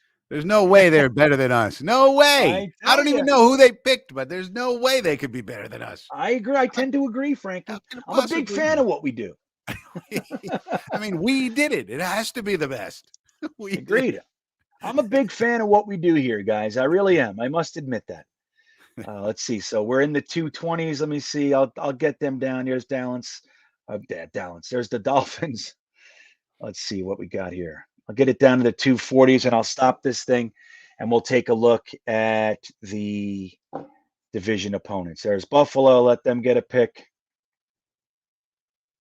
Buffalo has pick 244. I'll stop it right there. Okay.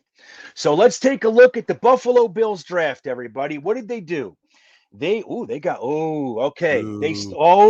Dude, look what they've done. Bailey Zappi. Yeah. Well, look, they started with wide receiver Traylon Burks, made it to pick 25. Then they got, again, arguably the best running back in the draft from certain sides, Breece Hall. Then they went with a defensive tackle. Well, they will now that they got Breece. So they got Chris Hinton, defensive tackle, quarterback Bailey Zappi. I guess that's because they just lost what's his name, Davis. David, right? From no, their backup is Mitch Trubisky. So, but he was on a 1-year deal. But Trubisky should be a free agent if they let him go. So they kind of, I guess, do need a backup. So it kind of makes sense, actually. Well, Davis Webb, that's who they lost. The Giants Davis re-signed Davis Webb. He's been on their roster for the last 2 years. So then they went with Alante Taylor, cornerback, Daniel Barker, tight end, Luke Wattenberg, offensive center, Neil Farrell, defensive tackle. That's 2 defensive tackles. Dylan Parham, guard, safety Tyson Anderson, and Makai Polk, wide receiver. And they have one more pick waiting in the wings. Let's take a look. I think we did better than them. I'm gonna go out on a limb and say that. Let's see. Where's the who else we have? The Pats and the Dolphins. All right, here's the Dolphins draft, everybody. So they're wrapped up. They're done. They started with Trevor Penning, offensive tackle. Then they grabbed the running back themselves, Kyron Williams. Then they got linebacker Brandon Smith out of linebacker U. They grabbed the edge rusher out of Oklahoma, Isaiah Thomas. Then they grabbed Lukita, 2 edges back to back. Lukita's more of a linebacker too. Alex Wright, edge, 3 edge rushers. Technically, that's what we did last year with safeties. Remember that? I was like, what are we doing? Christopher Allen, edge. So they grabbed 1, 2, 3, 4 straight edge rushers. You think they have concerns about the edge down there in Miami, Frankie? Well, they might lose Emmanuel Ogbah. He's somebody who they would love to get back, but I don't know if they're going to do it. Also, we have no idea what Mike McDaniel's going to want. He probably wants to replicate the West Coast offense. You know, it's going to be interesting if he's going to implement the West Coast offense with Tua. You know, that'll be very interesting to see what he does. Now, he's also been involved with the Washington when they were the Redskins, when they had RG3. And so they implemented that system to take care of RG3's skill set. So you wonder if he's going to stick with the West Coast offense or if he's going to go to more of an RPO type system to fit to a skill set. I don't know. Who knows? And if they do go to West Coast, then they need, nimble linemen that basically would trying to look like we are trying to look, basically. Yeah. FOC, I want to point out, we missed Van Valkenburg, who's become one of our favorites here, Frankie. But we're going to sign him as an undrafted free agent. I've been hearing. I've heard whispers. All right, let's check out the Pats draft. I think I agree with Captain K Techno. He says this is not a good draft for the Finns. I actually agree. So let's look at the New England Patriots. They started it with a Second round safety, Hmm. Jaquan Brisker. Then they That's a went good pick. cornerback. Yeah, it is. Darion Kendrick. Then they went with Falele, who did not have a good Senior Bowl. He struggled mightily. And the whole Yeah. week he struggled. Jerome Ford, the running back out of Cincinnati, who I like. Yeah, but they don't Zachary, need him. yeah, I mean, Zachary Carter, defensive tackle out of Florida. they need Sean, wide receivers. What's going well, on they here? didn't get any. They got 2 running backs though. They What? also got Hassan Haskins down here. Then they grabbed cornerback Jalen Watson, who I heard. So no, we were looking for. But anyway, That's not terrible. terrible draft. Terrible draft. 2 They- cornerbacks.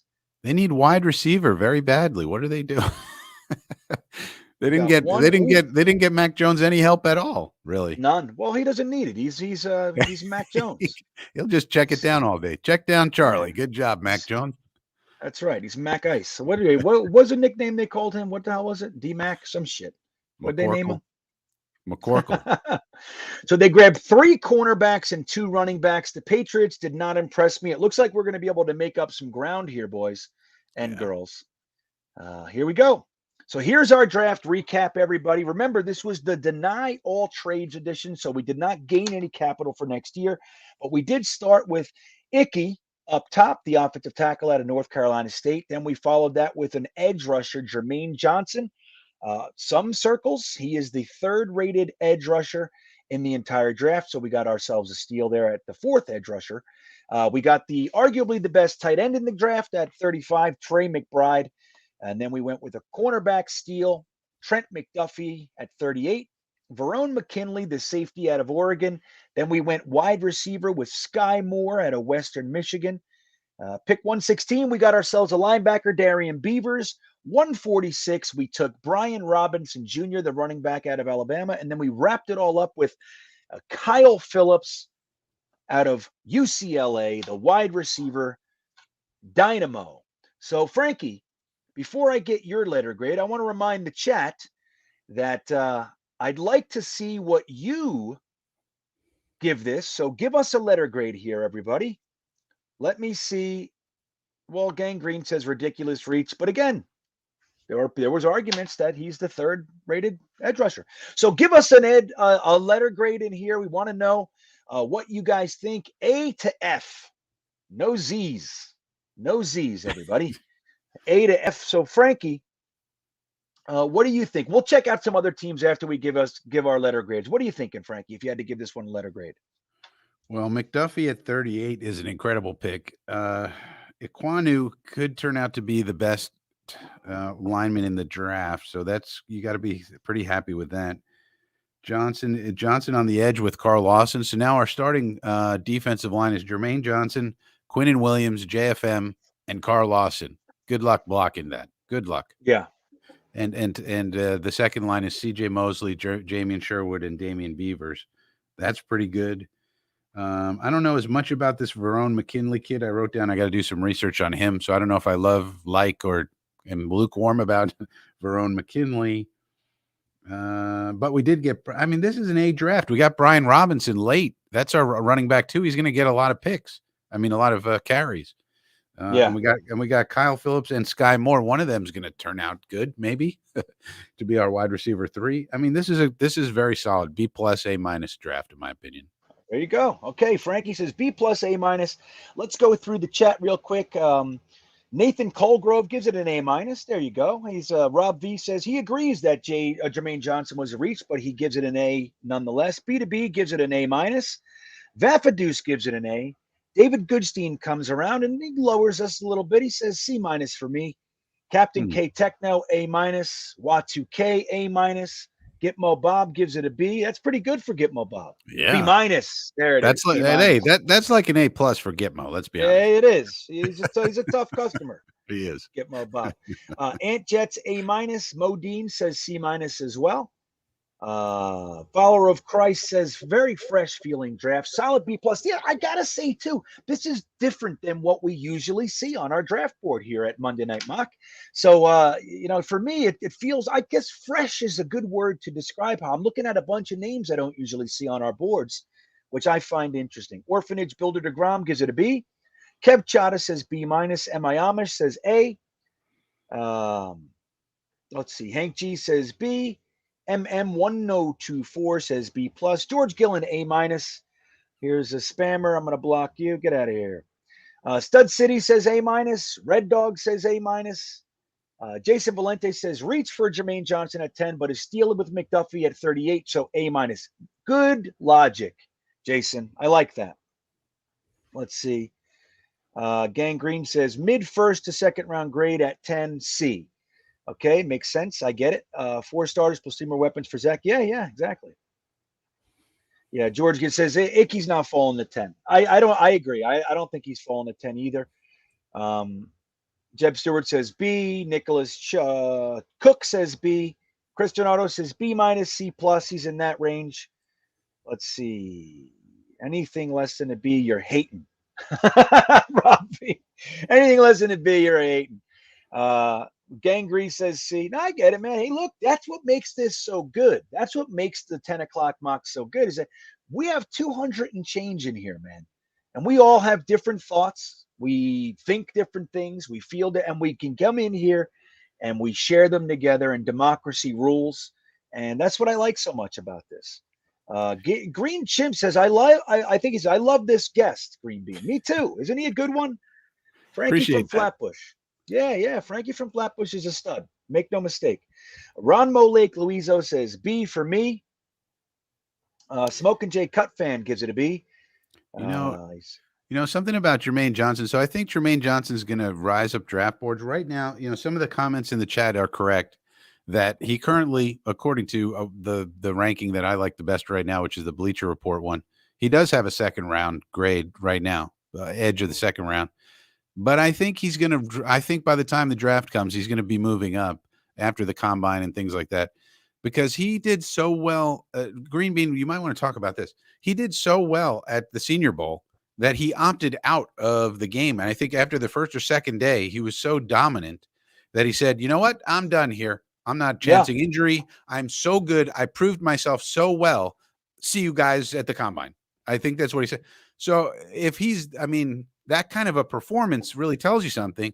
And I think once the combine's over, then, and if he does really well there and impresses everybody at that same level, he's going to go from a second to maybe he'll have a mid first round or something like that grade, perhaps. That's right. Let's not forget that at the beginning, of the offseason last year, Zach Wilson was not even considered a first round lock. Okay, he was quarterback 4 at best, and behind obviously T-Law, Justin Fields, Trey McBride, and then there was Zach Wilson, and he climbed between now and the draft.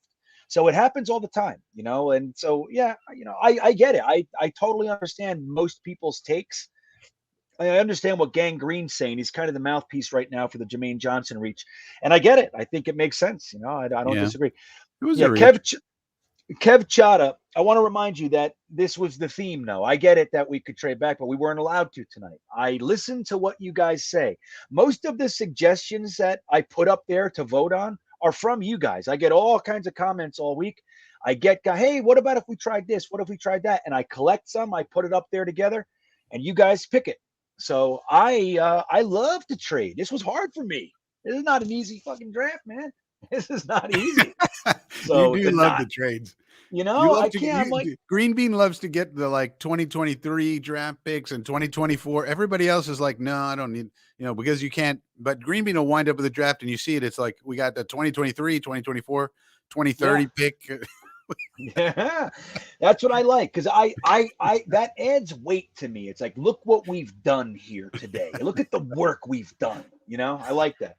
Liam Jordan reminds us. He says, "Let's be real. Everyone would be ecstatic with this draft." That's how I feel. I mean, we're going to nitpick, and that's what we're here to do.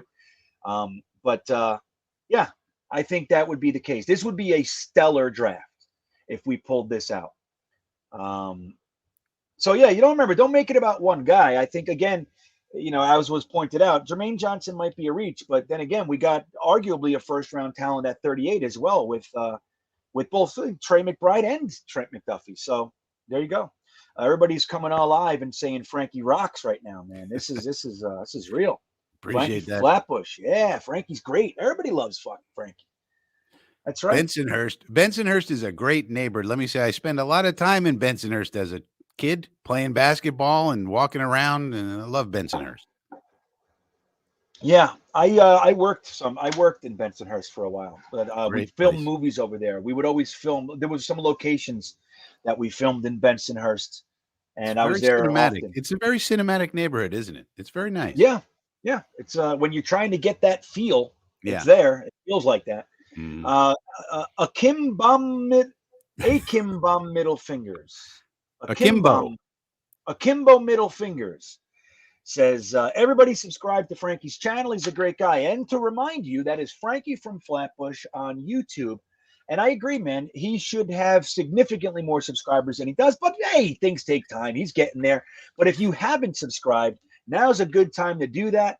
But yeah, man, if you're not going to find better content than you are with Frankie. He's very different than what the rest. He's very different than the rest, and I think you should do that.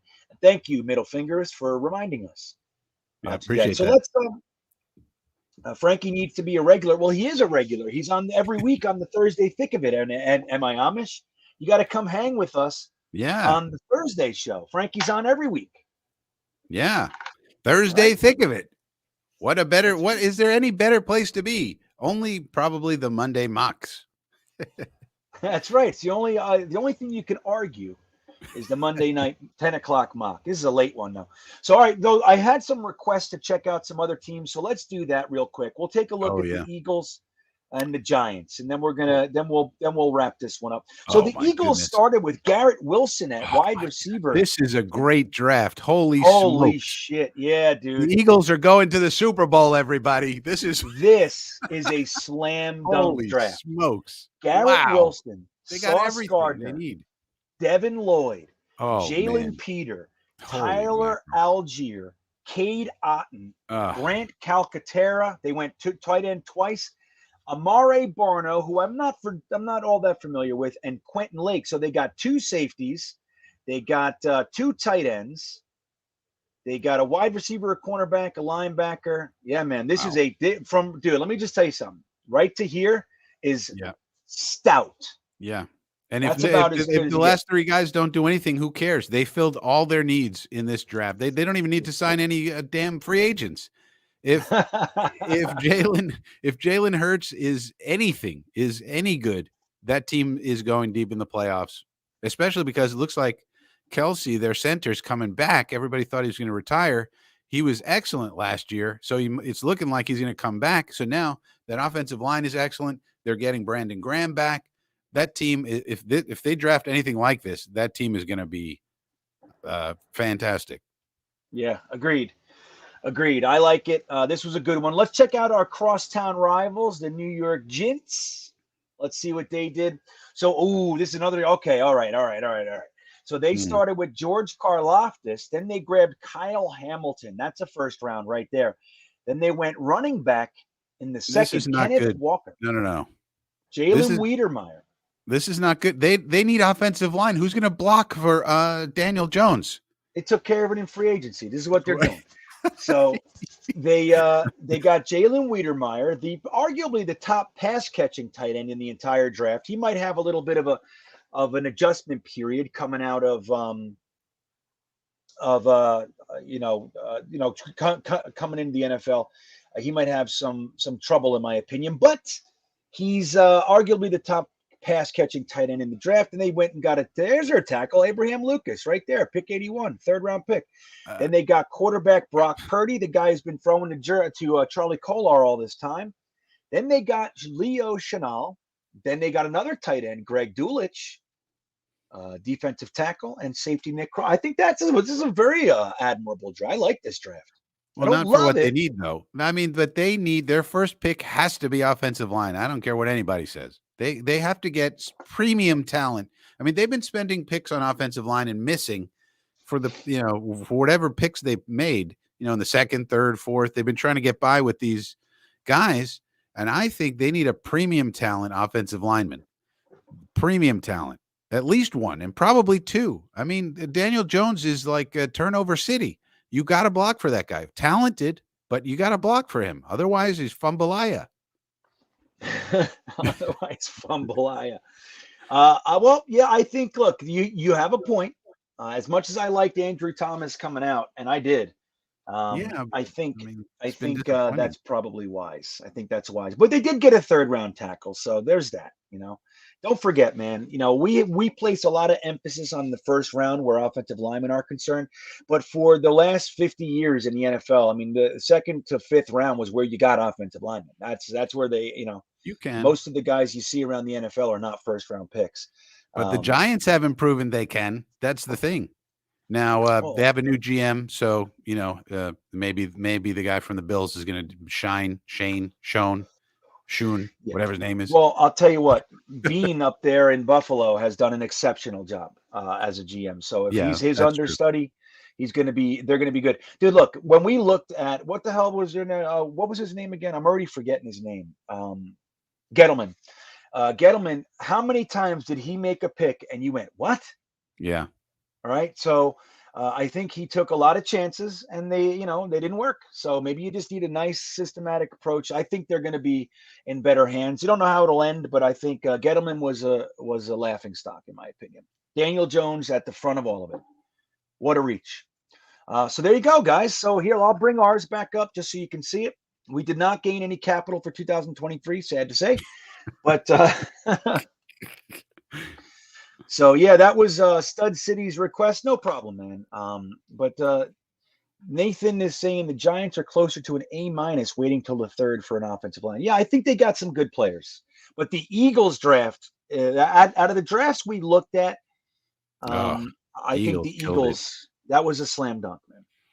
That was what they need. I mean, they need a linebacker, wide receiver, safety, cornerback. I mean, they got everything they needed. It was perfect. Yeah, I agree. So, yeah, man, that was pretty good. So I think we did well, though. Aquanu, Jermaine Johnson, Trey McBride, Trent McDuffie, Verone McKinley, Sky Moore, Darian Beavers, Brian Robinson Jr., and Kyle Phillips. And I think that the last two picks will prove to make this draft that much better because they're going to make it, in my opinion. Those guys are going to be contributors. And if you can do that, if you can nail your top picks and then get contributors at the end of your draft, dude, you're doing a great job. And I think that's how it has to go. But I think we did good. Yeah, I think we did very well. Now, why would the Eagles want to do this trade, Gangrene? Yeah. So they don't need to trade anything. They got 3 first-round picks. It's all the people that they need are right in the place where they're picking. They don't need to move up, down. They don't want anything to do with Mims. They already have Jalen Reagor. What do they need Denzel Mims for? They're going to rehab Denzel Mims. They can't even rehab Jalen Reagor. How are they going to, you know what I mean? Yeah, I mean, look at right. I happen to agree. Like people are saying, hey, the Eagles give us 2 firsts for one of ours, and I don't know. I don't see it. Now maybe they do, but I don't see it either. I'm with you, Frankie. But he says trade with the Eagles, trade them our 10, a third-round pick, and Mims for 16 and 19. Don't forget, Mims' most public draft gaffe was when he said he'd be afraid if the Philadelphia Eagles drafted him because he's afraid of Philadelphia. That was one of those things that he said. So I don't see them as loving Denzel Mims. But so we would get their 2 first. We take Icky, Floyd, and Jermaine at 19, 34, Dax Hill and Doxson. Yeah, maybe Gangrene, maybe. I don't think I'm with Frankie. I don't think that the Eagles are going to be looking to move too much. So, but who knows? I think Joe Douglas is looking to move around this draft. Don't forget, guys, this is the end. All the stuff, all the capital that Joe Douglas has accrued since he's been here, this is the end of it. Next year, we start with 7 picks. That's it. We get 1 pick around just like everybody else. So JD has to do some things if he wants to continue this streak of having maneuverability and additional assets. Now, the cool thing is maybe this will be the first year that he's able to figure out the comp pick equation and the formula. That would be nice to get ourselves extra picks that way. Get ourselves an extra 5th, an extra 6th, an extra 3rd. If we let Foley Fadukasi go, somebody like that. who knows? Maybe that's what we'll be doing moving forward, and that would be really great. Don't forget, that is such an asset that the NFL offers, and teams like the Steelers and the Patriots and the Ravens, they use it every single year. There was one year the Patriots had 2/3, a fourth, and a fifth. It's like extra for free. So Yeah, I think that's one of the reasons I think Foley's probably gone, though. Green Bean. I saw your video from earlier this week, and as much as I love Foley and want him back because he's a great leader and an A+ human being, I think that's one of the reasons we're going to let him go. Him and Nathan Shepard, I May, think we'll and sign Kyle Phillips. I think he's a free agent too. I think we're going to choose Kyle Phillips out of the bunch. yeah, That's my because thought. you can get a Kyle Phillips for $2.3 million. It's a lot different than Foley at 8.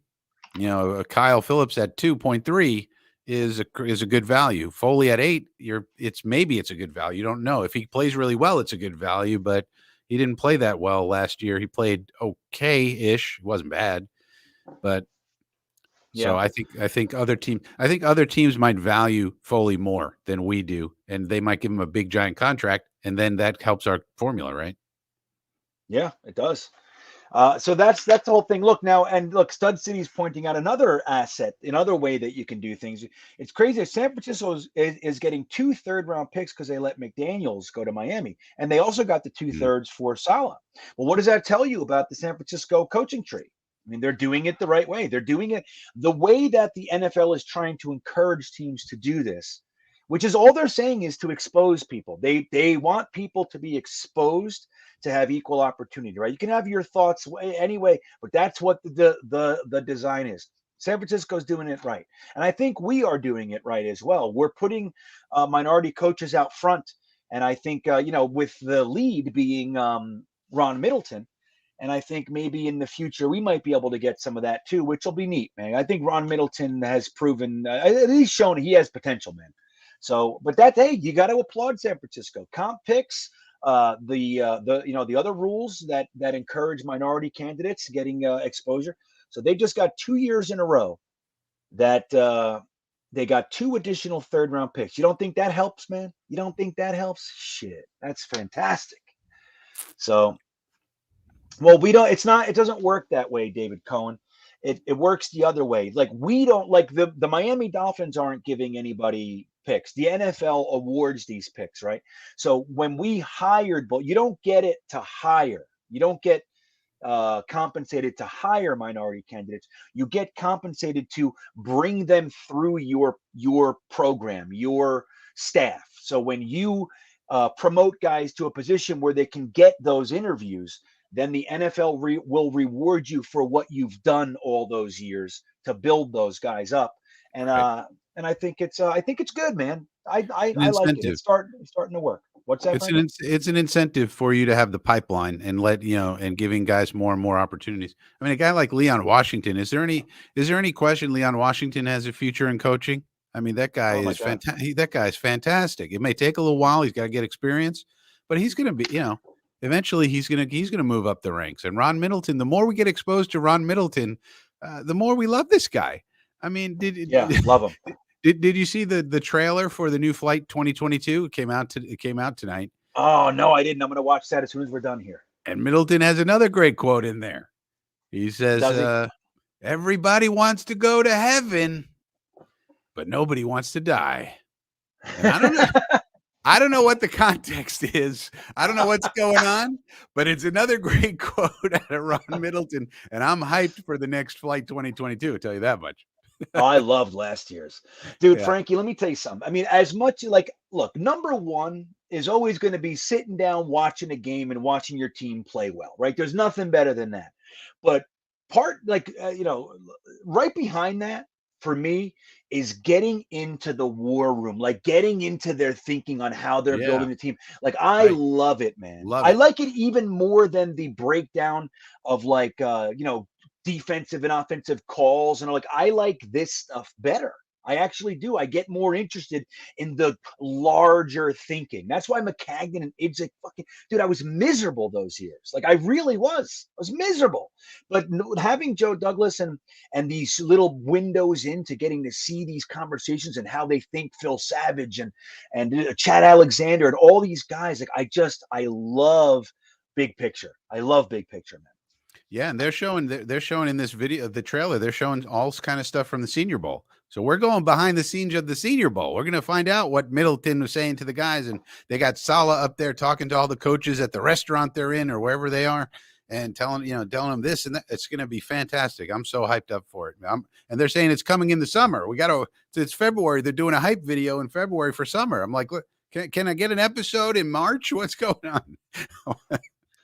Yeah, well, that's smart though, because it lets us know this offseason is not going to exist, and that's one of the things I talked about in my most recent video. It's like, look, as much as I don't like Roger Goodell for a lot of reasons, one of the things that the NFL has done this past decade is they've made the NFL a round the calendar event. Like it doesn't stop anymore. Remember years ago, Frankie, like the Super Bowl was over, you'd get it, or the season would end, and you get a couple weeks of like exit interviews and supple thoughts, and then it went dark.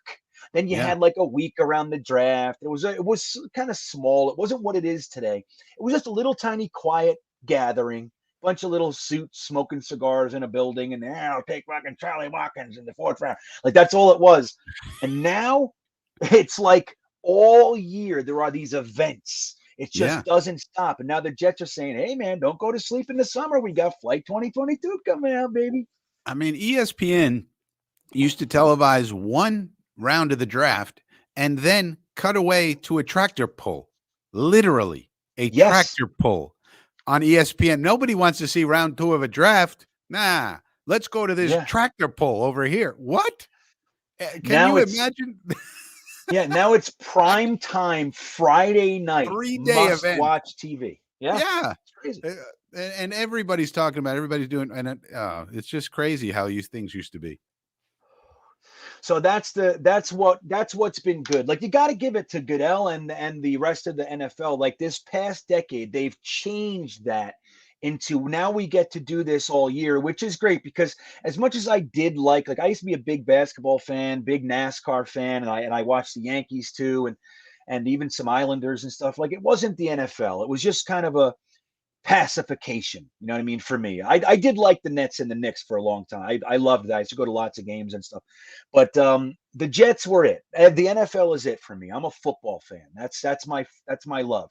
And it's like it went dark. It sucked. It sucked. It went dark. It was like what do we do now? But now the internet changed everything. I mean, now you can do all these things that we do, all the mock drafts, all the message boards, the videos. It's never over. You can do your own scouting. Let's do it. Everybody can scout everybody. Before you had to sit there with Mel Kiper. You ever wonder why Mel Kiper is Mel Kiper? He was the first guy to put together a draft guide. And the first year he did it, he sent it to like 5 people. That was it. 5 people wanted his draft guide. But then word started to, can you imagine? Then word started to spread and he started getting more customers and he's printed these things out. And he was the first one to put together a comprehensive draft guide on all these people. And that's why he became who he is. He was first. See that? And that's the thing. Like now we kind of poke fun at him and say he sucks and everything. But in many respects, he created this. The thing that we're all enjoying right now, he was the only guy. He was it. It was Mel Kiper. He was the OG, and he invented the concept of let's get this information to the people. Let's publish this book. It was a book at that time, and let's get it out to people so they can read all about Peyton Manning and this one and that one and whoever it is. That nobody thought that might be interesting to people except Mel Kiper. You got to give it to him. I mean, got to give it to him. I mean, he's funny looking these days, but he didn't always look like this. He's got the hair, but I mean, he was the OG, so you got to respect that much. Yeah, well, and that's the thing. Now look at us. Like Frankie said, we all have the all 22. We sit home up at night. We scout. We're digging into all these breakdowns, and it's like, dude, we have a wealth of information, and now people on the outside out here almost we know almost as much as some GMs. Like that's why when we watched the McCagnons of the world just botch it draft after draft after draft. That's why it was so frustrating because we have the same information. 20 years ago, you didn't know. Okay, I hope that guy's good. You know what I mean? Right, We right. don't know. You know what I mean? Kyle Brady. The best you had was that you watched some games and saw, I like that guy. I saw him score a couple touchdowns or whatever. That's the best you had. But now it's like, no, that was a bad pick. That was a reach. Like we know, no way, he's a 4th round grade. You know what I mean? Right. What are you doing in this sec? Why the fucking Hackenberg? What is this? Hackenberg. So Announced by Chad Pennington. But I mean, we knew enough that we wanted Sap. We want Sap. We want Sap. We knew that much. But yeah, we want Sap. Kyle Brady. We did. You know, that's the other thing too, is like, you know, back in the day, it was held underneath the Garden. It was originally held in the Felt Forum. Then it was changed to the Paramount Theater. That's where the draft was. It was small, only a couple thousand people. And the only fans that really got in there, you'd have a smattering here and there, but it was Giants and Jets fans. And let me tell you, the Jets fans outnumbered the Giants fans 2-1, if not more. Like it was ours. It was it. It was like the Jet. They knew every damn draft there's going to be a rabid section of animalistic Jets fans screaming and yelling and booing the picks. That's a fucking boo. We hated it. You know, well, we were probably, I mean, Giants fans were probably spoiled at the time when that was all coming about. I mean, they had good teams and good players and legendary coaches and Super Bowls. And we had, you know, Vinny Testaverde and a torn Achilles. That's what we had. And all of that. So, right. B2B says, remember that defensive tackle from Kentucky? Wasn't that Dwayne Robertson? Which, by the way, a guy that was taken after him in that draft just got inducted to the Hall of Fame, Richard Seymour. We used 2 first-round picks to trade up, 2 first-round picks to trade past Richard Seymour and grab Dwayne Robertson. Again, this is what we've been enduring for years. Terry Bradway was a horrible GM. And then there's the old story. Terry Bradway was, when he was no longer our GM, he was a senior scout for us. And he was, quote, beating on the table or pounding the table for Russell Wilson. That's his claim to fame. I pounded the table for Russell Wilson and I got denied. Yeah, well, you had GM status for years. You traded a first for fucking Doug Jolly. You took Mike Nugent with a 2nd-round pick, and you traded 2 first-round picks to get Dwayne Robertson when Seymour was there. So I don't want to hear that you pounded the table for one guy in a dark room somewhere. Like, duh, I don't want to hear it. I don't want to hear it. That's baloney. These guys. I mean, we got former scouts out here writing articles that the number 1 priority for the Jets in the offseason should be special teams. Former scout says special teams. What? What are you talking about? Yeah, I know. It's a funny thing. Like, look, now I'm half inclined to think that, like, even like the new Bleacher Report, they put these bad articles or bad mocks together on purpose because they know we're gonna lose our minds. Well, let me ask you something. Let me ask you something, Greenbean, about that. But what about the ratings? Like, do you have trust in the numerical ratings on Bleacher Report or no? The numerical ratings? Yeah, like I don't when even they know much. when they do the scouting, like they have a new big board out and they have the top 200. And number 1 on their list now, the new one is Kayvon Thibodeau, and they give him a rating of 9.2. So they put a number to it. Right. Yeah, so yeah. I like the NFL does that. Yeah, and I like that because that allows me to see, okay, what's the difference between a Thibodeau and a Cameron Thomas? According to them and according to this list, and I don't know, I kind of like it, but I'm not, you know, it's a big, huge difference between Thibodeau and Cameron Thomas. So if you think you're going to get a Thibodeau-like production out of Cameron Thomas, according to this, you're really not. You're not. They're different players in terms of quality. So I'm just wondering what you think of the Bleacher Report numerical system, whether you have faith in it or not, or whether you prefer draft tech or what have you. Well, I'll tell you what, I don't really use Bleacher Report all that much. I check them out, but I don't like rely on them. But I will say the numerical system that I do trust every year, they've been incredibly accurate, is as we get closer to the draft, like maybe a month before the draft, NFL.com starts to release their numerical system. And they have they have a system like if it's a 5 to 7, he's a special teamer or Yeah, bench warmer, that's how and then Bleacher Report works too. Yeah. right. So the NFL has been doing that for quite a few years now, and they have been incredibly accurate with their predictions, like what their true potential is, and their numerical system. I think very highly of it. Of course, nobody's 100%, but they've been very good over the years. I've gone back and checked and stuff, and so yeah, man, I think if Bleacher Report's anything like that, I like that because it gives you that differentiator.